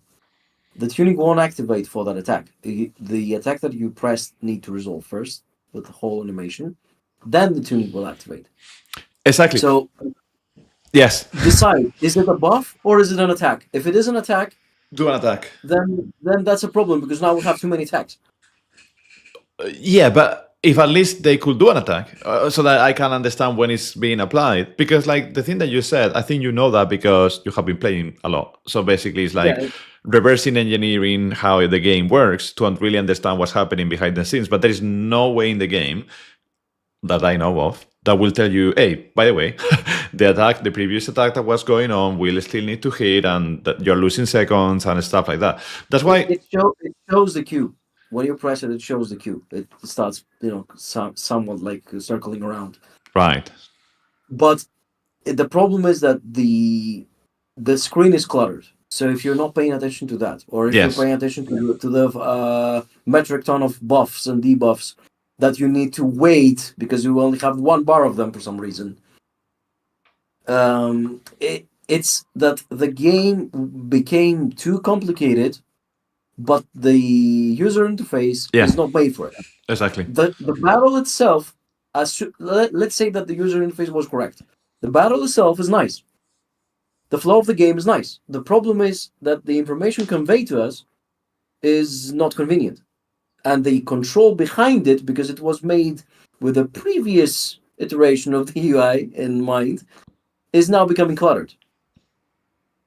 Yeah. Yes, I think that's one of my challenges. But I like the concept, by the way. Like I think even though it's behind a paywall, that part I don't like. The concept itself. Yeah, the paywall was. I think that this was blatantly. Yeah, 100%. And I think it's the thing that so we saw plenty of improvements one way, and then we saw some other new features going in a different way, which is like even more predatory, like adding more features. It's classic corporate greed. It's like somebody has a new idea and somebody else say, more money. And you can tone down the greed slightly and get more. But it is what it is. Yeah, honestly, in a game where you need to grind all the time, I would love to see that it was just a grind. Like just another grind. Or that would be easier so that you can level up all your units if you want to have all the attackers. Boom, you level up all the attackers and that's it. It's just like different. It's just XP that you play with the unit and then you get it. I think that would be easier. And they did exactly the same thing with the ultimate weapons. Is that we now have this feature. It's new. make a choice correctly, because you're gonna pay in the next fight, and now the resource is limited, so now you have to wait. Yeah. Because that's what happens. Is that, do you want to tune Yuffie because you're using her now, or do you want to wait and interact for the next fight? I think that's why And, I was looking for fights in the co-op battle, and I couldn't find anyone in the Murasame one, but I was able to find ones in the previous one because the rewards are better, because the rewards are about the currency for the rolls, which is like, oh, come on. Like, in a way that is making a massive divide already in events.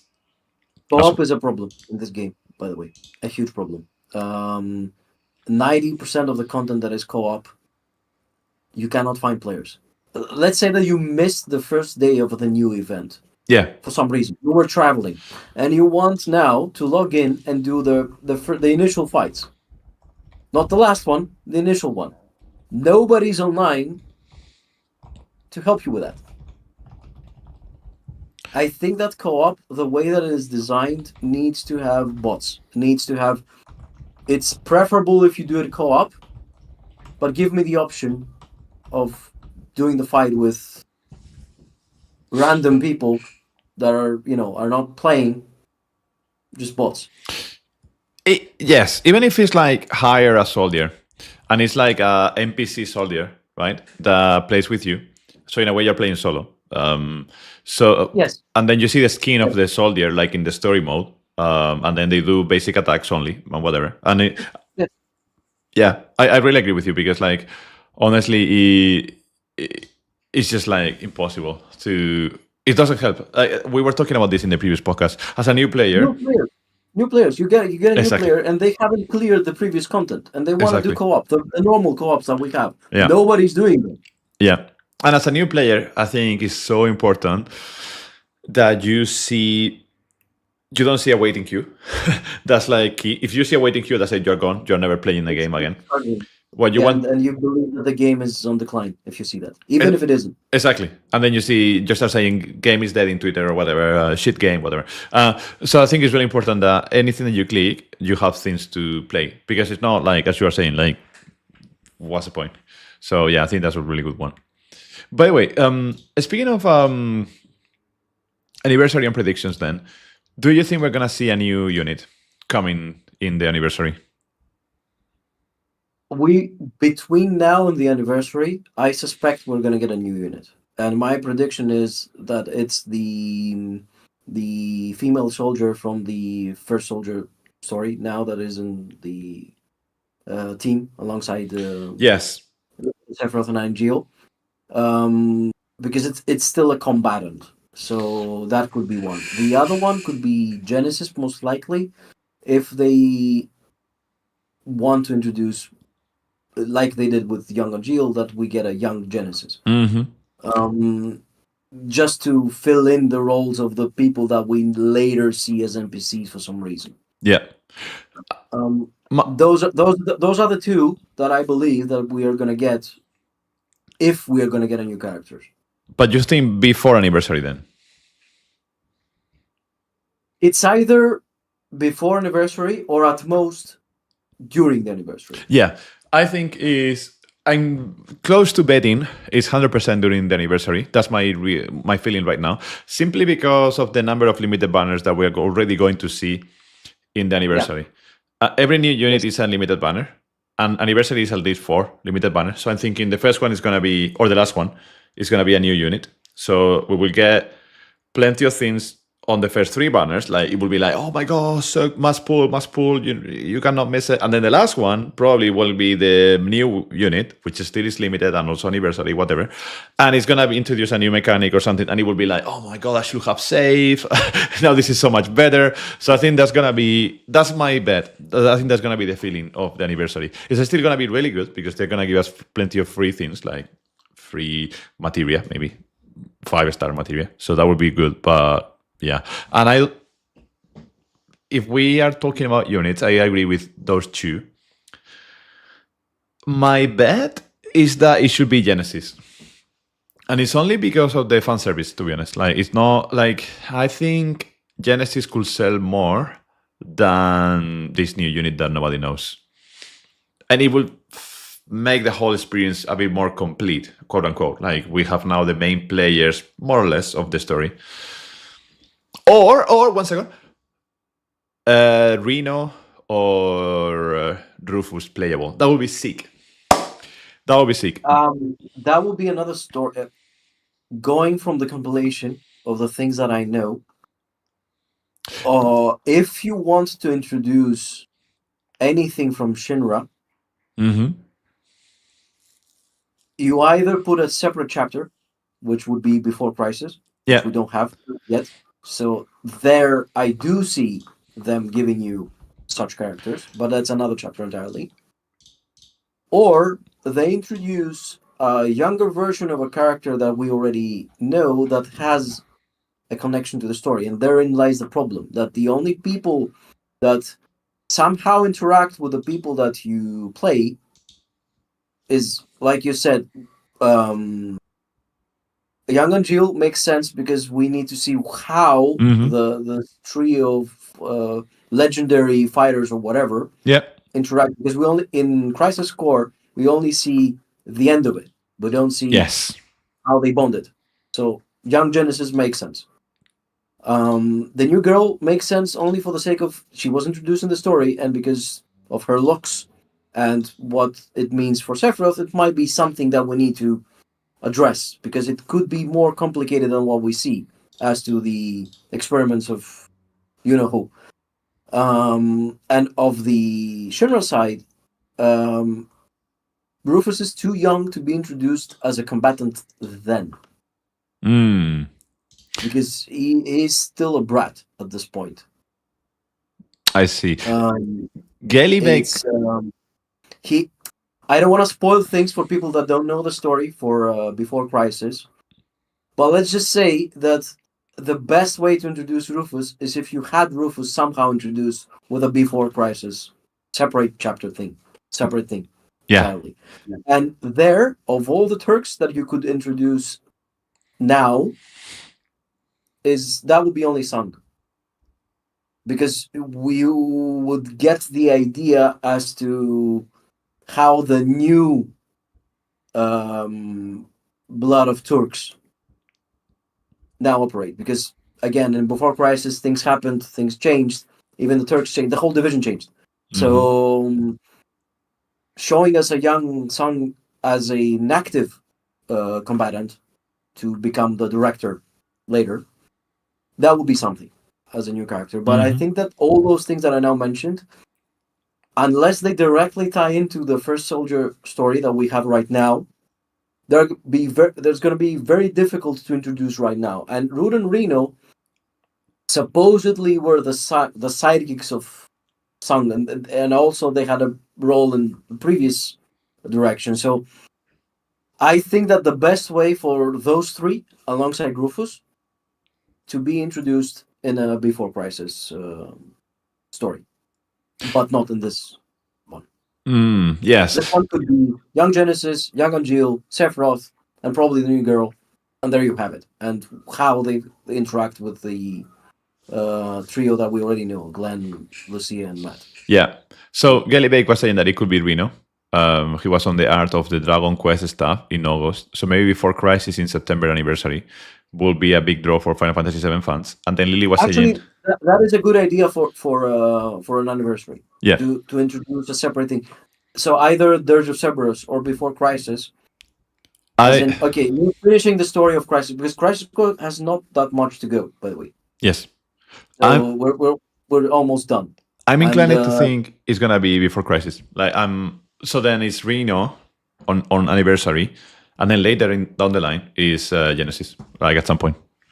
So then they will open a new slot on the stories, like in the same way that they did with the Sephiroth one, a new one. Yes. So it will be another. That would be a huge idea.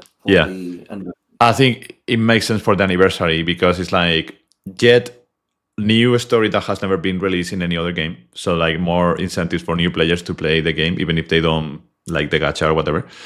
Then they could be running in parallel whatever is left for Sephiroth until the point where Genesis will be released 3 months after the anniversary. So maybe for December, closer, around those lines. This could actually interact. Exactly.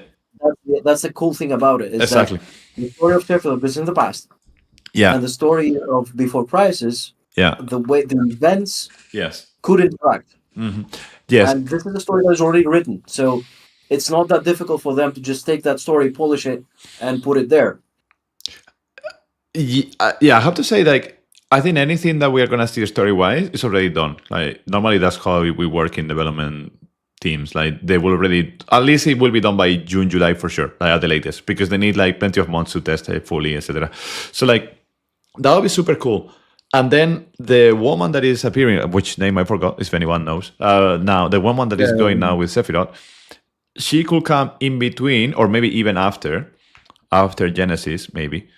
As a way to complete the roster, perhaps. But I think having Rude and Reno or Seng, they are I think they are better in terms of like sales, simply because people know them more. Like, well, if they do a Before Crisis, they could give you right away Rude and Reno. Oh, yes, Alisa, yeah, thank you.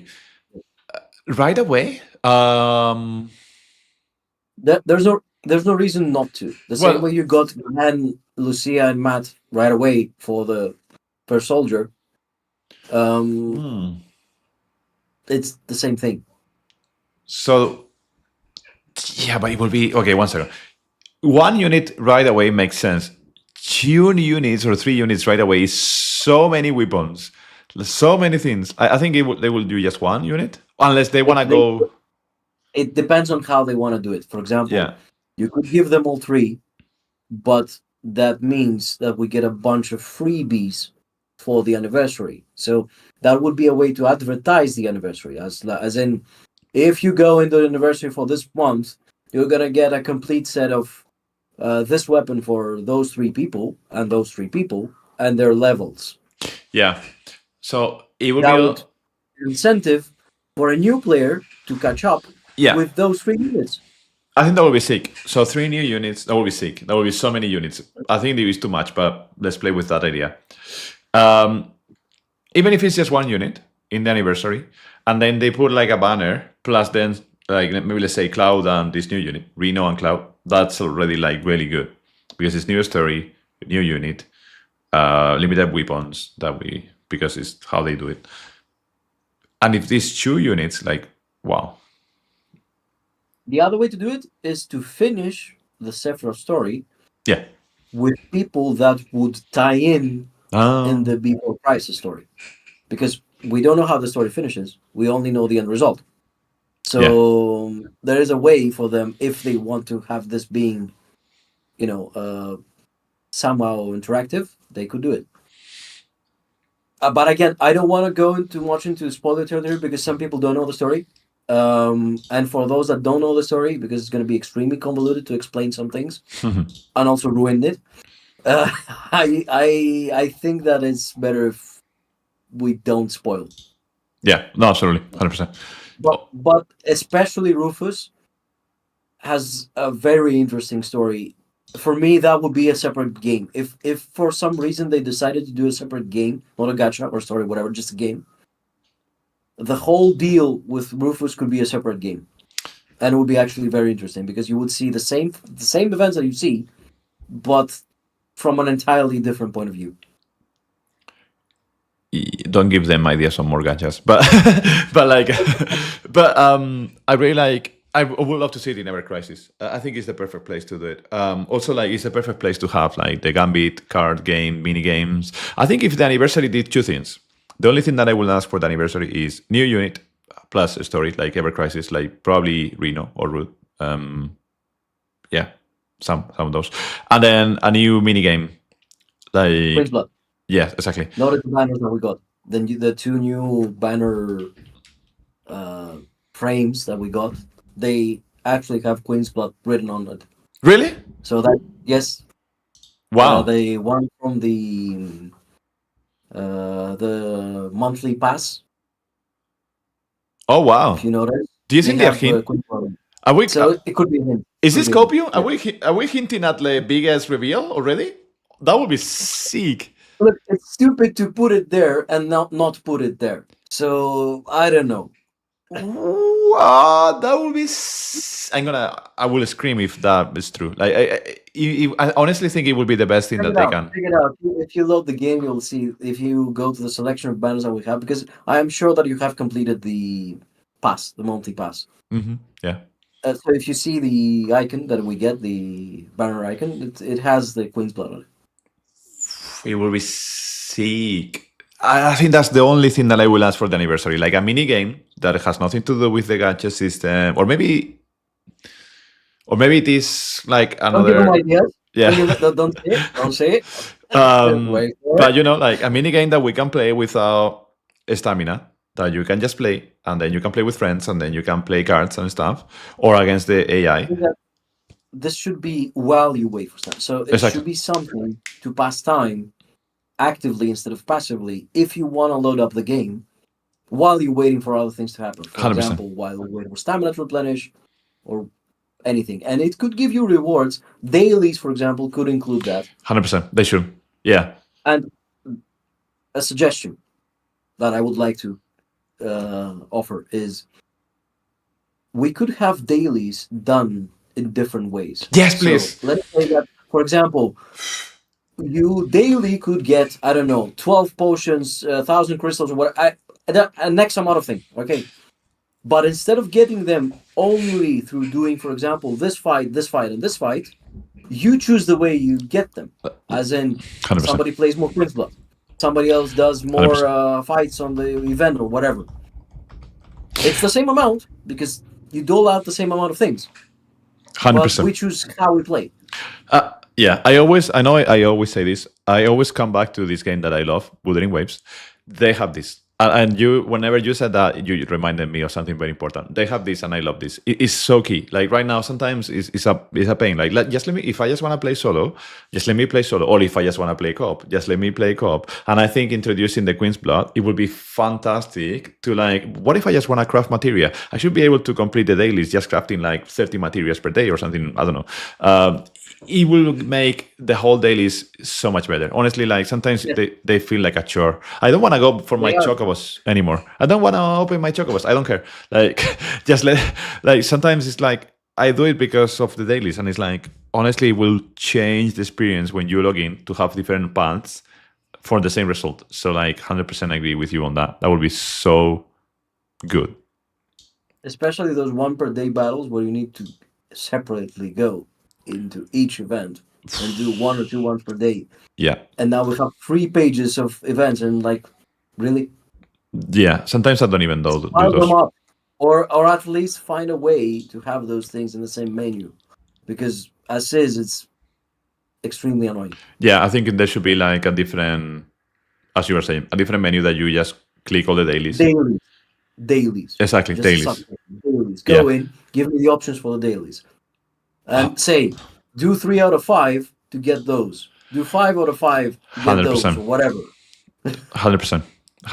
We really need that. Yeah, I was writing down in my notepad because I'm gonna send this as another email. I think that deserves a different video, but yeah, I'm gonna send this as another email.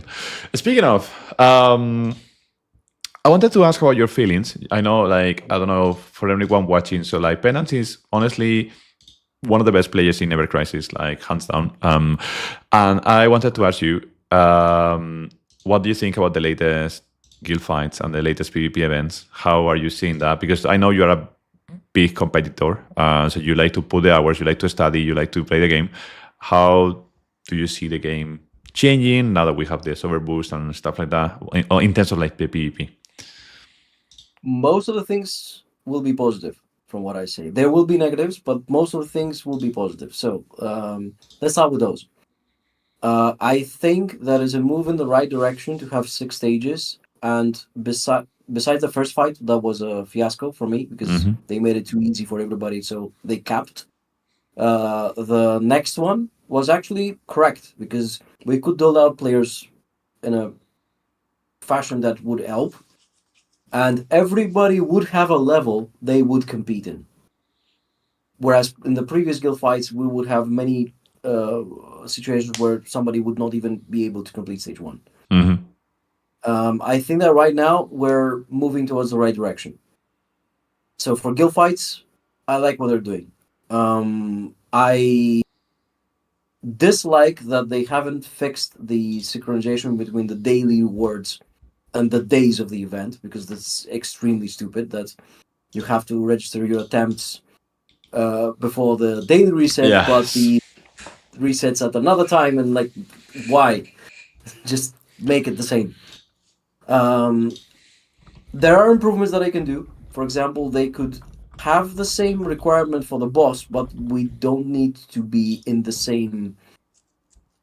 For example, don't have me do a partial on a boss, then somebody else do another partial on the boss, because now we're waiting for that somebody else to min-max.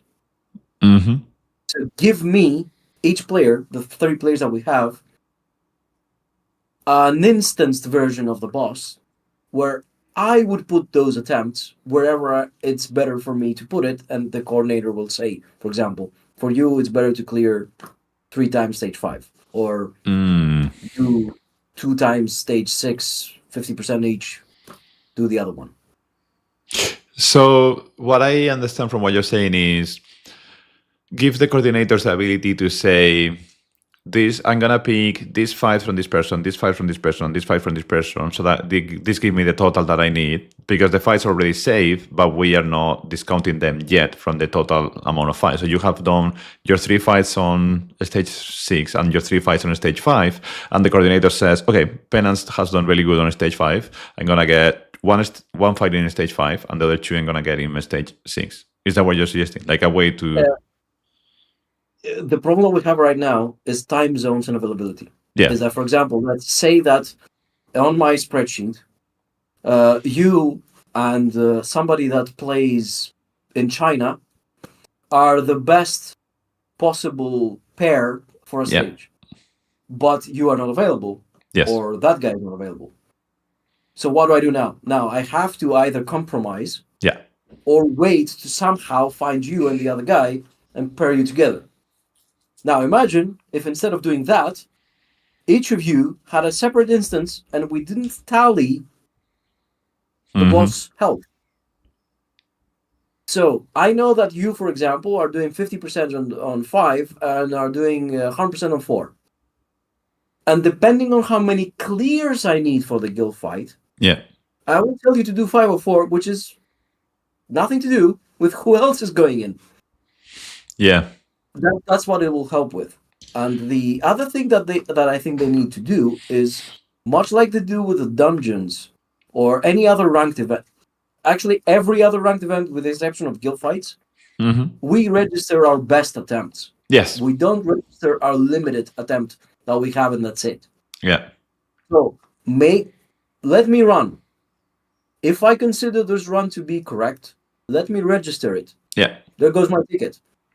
If I consider that this run was a flop, let me rerun. 100%. And this would be, I still have 3 limited attempts per day. This will eliminate the time zone issue, by the way. Because that way, you could practice. And once you see that this is the thing that we need to get from you, because that's your numbers, okay, register it. I'll find a way to mix match. I think those are 2 directions they can go to help the guild fight be more streamlined and actually more fair.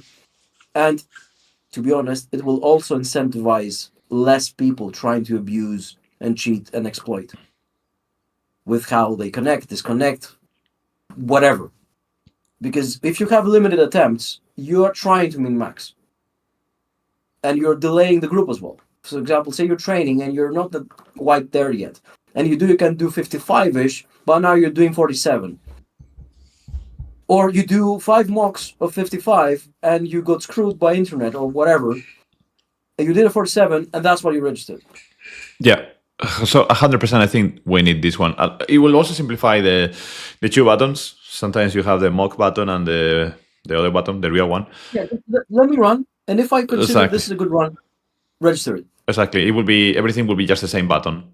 So 1 less button to click, 1 less possibility of misclicks. And then after the fight, you're fine. You save the run, and then you can see your previous runs, and then you say submit this one, submit this one, submit this one, done. That's all we need to do, and that's for the guild fights. Now, as for the ranking, I am mostly happy that they did ranking without forcing people to buy the new weapon. Yes. But for example, we had rankings like the one that we got the Stripe Moogle on Yuffie, where you absolutely had to have this weapon to compete. But those fights that we had now, you could compete and do really well. So as a competitive player, I want for this to be an option for other competitive players. Yes. I also like the fact that the battle itself is fast. I absolutely hate long battles. It's tiresome. You need to remember a sequence that is like playing Guitar Hero for 10 minutes straight and remembering all notes that you need to press. So 2-3 minutes max. Do the thing correctly. Get a good score.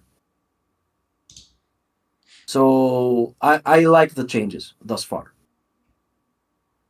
We haven't seen a dungeon, so I don't know where they're going with it. But if they also do the same kind of change like they did with the crash ones and the the battle ranking, I think this is positive. Yeah. I honestly, the only thing that I will ask for them is to go back to the idea of like you only require one element. So or two, whatever. But it's just so like they give us two options, right now. So you can go one path or the other, and you need to complete both. I would say, yeah. So I would say, yeah. I don't want to do both. I just want to do one. And maybe this one that I'm doing, it has fire and ice. Fine, whatever. Or ice and thunder, or whatever. But like, I just want to I have an alternative. And the alternative would be have two battles, which are mandatory, but allow them to be with a similar team composition. So 2 lightnings or 2 fires or whatever.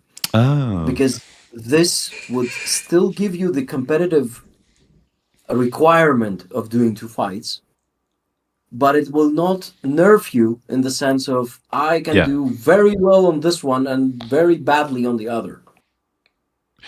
Yeah. So this is somewhere in between of what you're suggesting and what we have. Yeah, that could also work as well. Because then one fight might be like a max damage challenge, more or less, and the other one might need like some sigils breaks or some P defense. So dance around, heal more, do support. The other one is more pew pew. Oh, there are ways of doing that. Exactly. With the same team composition, if you like to. Yeah. And the other thing that I personally would like to see, this is my beef with the game. I want to have this option.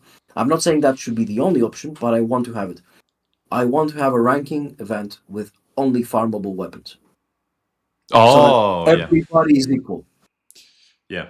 Now we judge the player. Yeah. We judge the element on the chair. We don't judge the element in the wallet. Yeah, there is still materia and highway, etc., but they reduced that drastically. It's way more reduced as to what you need to have. So a free-to-play player can compete if they are a really good player, and also this will incentivize free-to-play players to have a ranking event for them. Yeah, I 100%. I'm gonna put this one. I 100% think we need that. We need like ranking events with free weapons, or just one unit and free weapons. But like both things could be together. Like I do think we need that. I think that you know for a fact that the vast majority of people are going to have. So now the problem isn't the weapons. The problem is how you play. Yeah. Yeah. I think that this also will incentivize people to do free stuff, like farm weapons from summons, farm all the copies that they can from the EX fights, not the crash fights, the EX fights. Yeah. To have the maxed out weapons from those events and so on and so forth. Yeah. It actually makes those weapons useful outside of you being a new player, having 0 weapons, and just want to have something. I think so.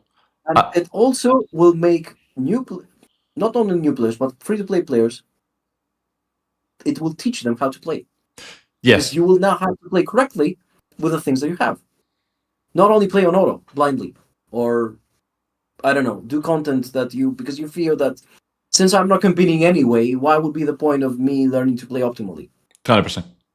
Yeah, so I know so many people. Like, I have a few casual friends that play the game, and then sometimes we meet in real life. And I know some of them don't even try because they just feel discouraged about there is so many tweakings to do with the bonuses, like minus something, plus something, and then there are so many elements, and then there is also like the fact that they don't pull on almost any banner, so like they are super free to play, not even the battle pass or anything, like real free to play. So like it becomes a massive, like it's like why am I even going to try? So they try to get the rewards only, because sometimes we have like titles and things like that, and that's it. They don't even care about any number in the ranking, because the gap is just so big that they don't even want to try. But it's true. Yeah. Fun events would help them, would actually teach them to play. Exactly. And if, for example, you make in guild fights, if you make stage 1 to be accessible, and I mean really accessible, I mean that you're a free-to-play player, you can, for example, the absolute worst that you could do is to put 3 attempts and kill it. Yeah. But you can kill it. That will incentivize even lower guilds to do something, because at the point we are now is like we have the top guilds, and then people just don't care. Yeah, that's another thing. Like, the feeling that I got from my friends was that they just don't even do the daily sometimes. So this chore of like logging in and then align with people to, like, there is no level of organization. So like the system that we were describing before, where they do their attempts and they they record those things. I think if they could do that on day 1, so they have 9 attempts in total that they can record, and on day 1 they could do their best and then just do it, get it done, and then they might not play the next days. So like, but that's fine. Like they did their 9 attempts because they were playing one of the days of the fight, and we have 3 days done. And then that's it. I think that will also help if we could save attempts. So like waiting sometimes the extra day is a massive chore. It's a way to help the same procedure, without having an issue with time zones, without having an issue with having jobs. Exactly. Especially with guild fights being midweek, because that's what they do. Yeah. And it also will help those that, for example, they prepared late. Okay. Yeah. But we know for a fact that they can do better. Yes. So train. Exactly. Get in, train. And as you were saying, it's like people have real jobs and real responsibilities. So like sometimes they could only train on Saturdays or Sundays. So like they just let them do all their attempts on Saturday whenever they are playing. Don't ask them to come back. Like, respect their time. They can put 5 hours in the game maybe today, or maybe just 2 hours. Or maybe they can put 0 hours tomorrow. But these 2 hours should be as useful. Like, they should matter a lot more than what they do now. So I think that could also be a massive improvement. So Lily was saying, I know the feeling of not worth trying in ranking from the free-to-play POV. Rewards only, apart from this last one I actually push. Yeah, so I think I totally empathize with that. Like, I think it's so true. Like, I think if we could have more ranking events that are super tailor-made for free-to-play players, or even they just give us the weapons, they just give us the weapons.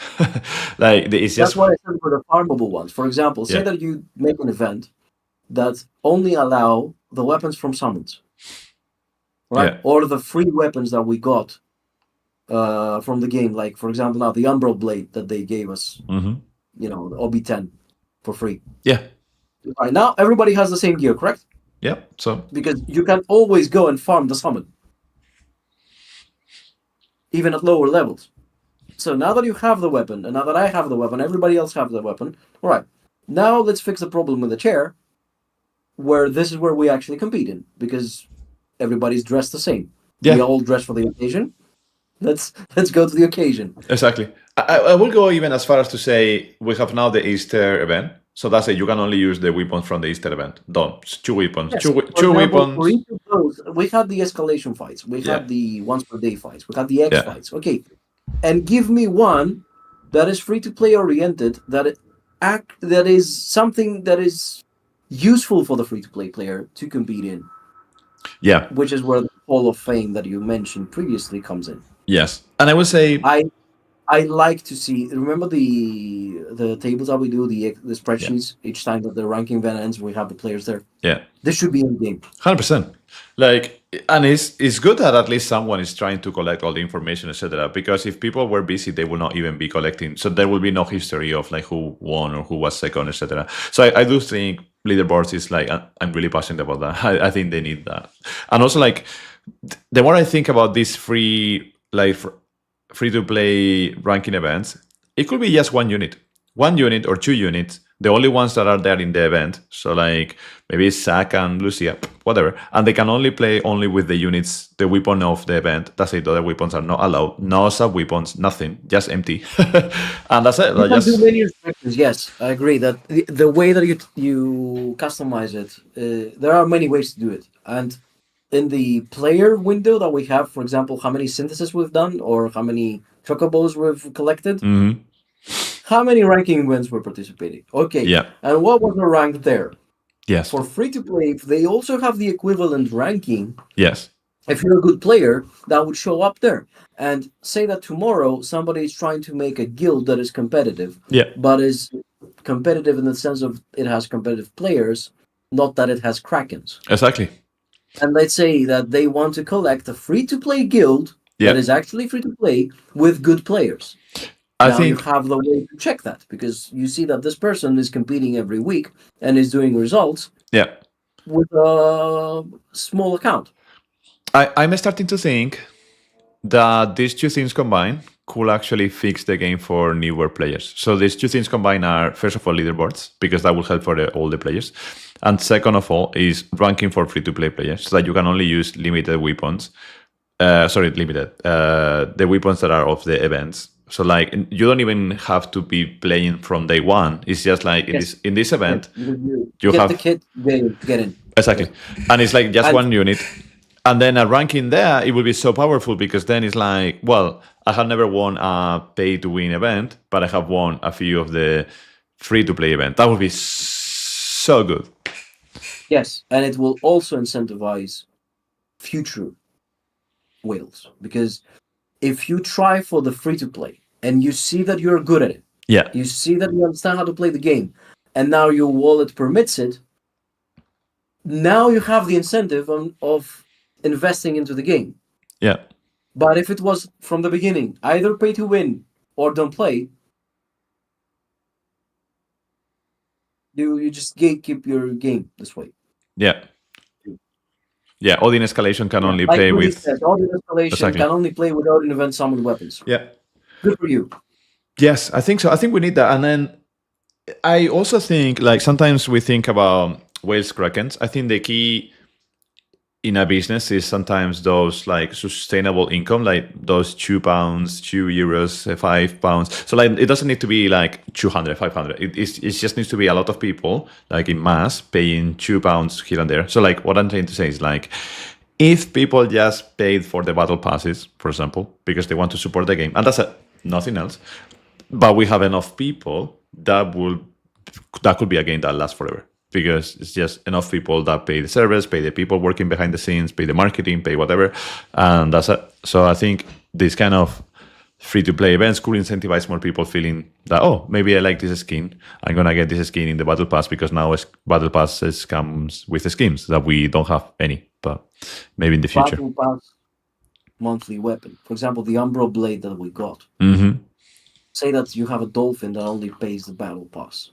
Yeah. And now you have an event that you can use every month. You can use the Battle Pass weapons. Yes.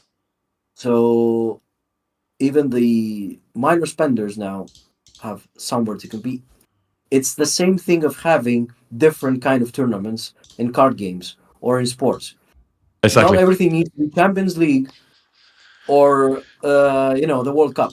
Exactly. Sometimes you just want to compete at your regular court down the street and just have fun, but it's still a competition. Yeah, it's the same like if we look at, for example, Magic the Gathering, they have many different type of tournaments, and one of the most popular ones is draft, right? So you buy the boosters right there and then you play. It's a bit of luck, okay, yeah, but it's mostly around skill being skillful. So like this kind of contest where like maybe you could choose like 5 weapons and then you need to select them and then make them. I don't know. There could be many ways, but I think we need these kind of things. They should have kept it as a community-based game. It's not for competitive play. That's Darren said that in chat. It's one way of looking at it, but people will make a competition out of everything. Every possible interactive experience can or cannot become competitive. The discussion that we mostly are trying to point out here is that if you want to compete, you need to be able to compete even if you're not competing for the Champions League. At the same time, if you want to compete for the Champions League, there needs to be one.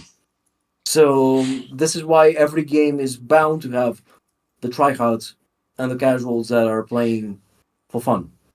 This is why MMOs have nightmare raids and I don't know, cosplay or fishing or whatever.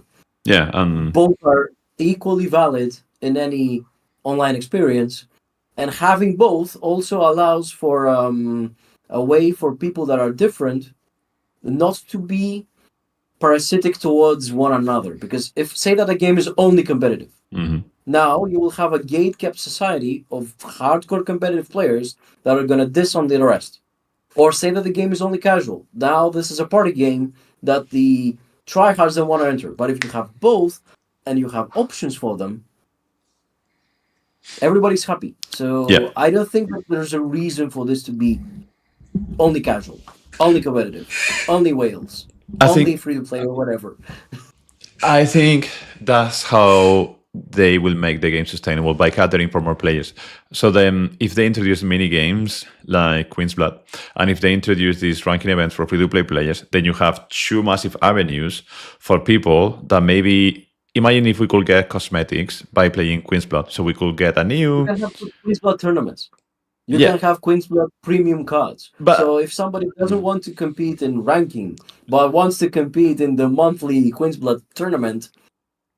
Exactly. Go for it. But imagine, not 100%, but not even that. Like, imagine if we could just, by playing Queen's Blood, we could get a new outfit for Zack, where he is dressed as a gentleman or something. And it's just playing solo against the AI and winning 10 matches against the AI, and then boom, you get a new outfit. I think that will attract so many players that just want to play the story and just want to dress their units. Like maybe they want to dress Zack, or maybe they want to dress Iris in a bikini that is orange or whatever. And then they don't need to play the other parts. That will be super good, I think. If they have this as not locked behind content, but yet another way to get the same thing, yes, then I support that. So say that you have a weapon that you can get, and you can farm it 3 ways. You can farm it from the summon, you can farm it from Queen's Blood, or you can farm it from playing ranking every month. It's the same weapon, but I now give you 3 ways of farming it, and depending on your playstyle, you're going to get it where you like it. That is the ideal way of doing that. Because if you only say that, okay, you know what, this weapon you can only get for playing Queen's Blood, or you can only get for play... This is where there's a problem, because this is where you try to push players do something they don't enjoy. Yes, unless they are cosmetic only. So like if we just give outfits that don't give any value, just cosmetic, then we don't make them limited in time. So we just say, oh, if you play once you have reached your 100 wins in Queen's Blood, you get this outfit from Zack that is dressed as a gentleman with a tie and stuff. If it's cosmetic, yes, but if it's functional, I think that exactly it's a good way to spread how you get stuff. So, for example, say that somebody has, like you said, I'm a free-to-play player. I chose banners. My lightning is crap, but my ice is very good. Exactly. So I want to get this month's weapon, and I cannot get it from fighting the boss. I'll get it from Queen's Blood. Exactly. So that's that. I think having options is a good way 100%. of having players logged in. 100%. Yeah. If they are functional, give options. If they are just cosmetic, whatever, right? Because if they are just cosmetic, it's whatever. Like, it's just like, oh, you got the cosmetic for playing 1,000 million times Queen's Blood. Cool, GG's. But the cosmetic does nothing. It's just like, now Zack has a massive penis in the head. Well, fine. Like, it's like... what Gilly Blake is saying, that you can have cosmetics even in those things. Like Exactly. we got chocobos that are Odin looking, or I don't know, Bahamut looking. You got Queen's Blood cards that are foil or whatever. There Exactly. are ways of doing that for the sake of the game itself. Yeah. Like Playing dress up is part of the game. playing online games. Exactly. 100%. No, 100%. Yeah. It's like they did this with Pokemon. I was playing for a month or so, the Pokemon game, which is very fun, by the way. And they have a few cards that have different designs, and you can even get immersive like videos inside the card for a second. It's like, wow, this is super cool. It's such a good idea. And they could do the same with Queen's Blood, that you see the fight between Zack and Sephiroth, and then after that it's just Zack and Sephiroth like that, like with one sword against the other, and it doesn't move, but for a second it moves. It will be super sick. And at the same time, you have the hardcore players playing the hardcore things. For example, say I'm bored. I don't want to do the casual stuff, or I don't know. I just want to try hard on a ranking event with low settings. I still have that option. 100%. Yes. We're both logged in. We're both having fun. 100%. But we don't have to get on each other's nerves by me forcing you to compete on something that you can't or don't want to, or me being forced to do casual stuff that I don't like, for example. 100%. Yes. That's why I said that having options, I think, is the best approach in a game. Yes, I fully agree with that. So I hope they are listening. I was taking notes of all the things that we said. So I'm gonna probably soon make a video about these things that we want to see. And also, like, we saw some really cool things coming up, like that they came already. Sorry. So I think it's really good that we have evidence at least that somehow they listen. Other things are still like predatory, but somehow they listen. So I think it's a positive. It shows that it wasn't just deaf ears and that's it. Mm-hmm. They did something.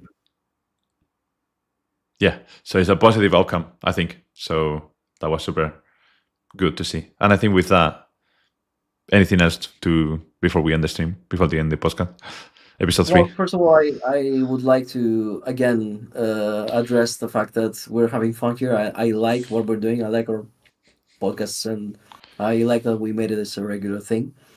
And I want to give a shout out to our guild, because we do have fun there. It's something that every day you have discussions that you don't possibly consider you would have. 100%. But one negative thing that I wanted to say with that is that guilds brought up segregation. Yeah. A lot of it. And I noticed myself that 90% of the things that I write as within the guild chat, which made me miss some people that were in other chats or in other guilds, where previously we would chat all together. So that's the only negative thing I have with how they made the guilds, unfortunately. I agree with that, and I think I'm gonna start sharing my Discord for my channel, but also like the Discord for Monarch. So my Discord is basically empty, but I'm trying to build a community. But I think I'm gonna start sharing more the Monarchs one, because I really love being part of Monarchs, and it's really changed. The suggestion is that we start moving our conversation. At least the conversations are generic. Yeah. We can start moving those conversations towards more public channels that we have in our own server. I think that would be huge. Yeah. Also, I wanted to say this as well. Like, by the way, thank you for coming. Like, I really, really love chatting with you, and thank you for everyone that was there watching and writing comments, even if we didn't have time to read all of them. I also wanted to say, if anybody is watching and you wanna come and chat with us, please feel free to send me a message. Or if you want to come and chat just with me about your ideas, feel free to send me a message, and then we can make a podcast with you. Or if you know someone, maybe it's not you yourself, but you know someone that is interested about chatting, maybe you know other content creators and you are friends with them, or you are a content creator yourself, you can come and either chat with us or just chat with me, or just chat with Edward if you want to. I'm volunteering you, sorry. So like, I need to stop being lazy and start doing that. I honestly think, we would love to extend. We are gonna continue the podcast, and we would love to like extend this as an invite for anyone that wants to come around. You don't even need to have the camera on if you don't wanna put that. That's fine. Or if you wanna use your anime avatar, that's also cool. Like, that's fine. I think that would be really cool to continue this momentum of like chatting about the game with a bit of hopium that things will improve. So yeah. So for everyone watching, thanks a lot, and until the next time.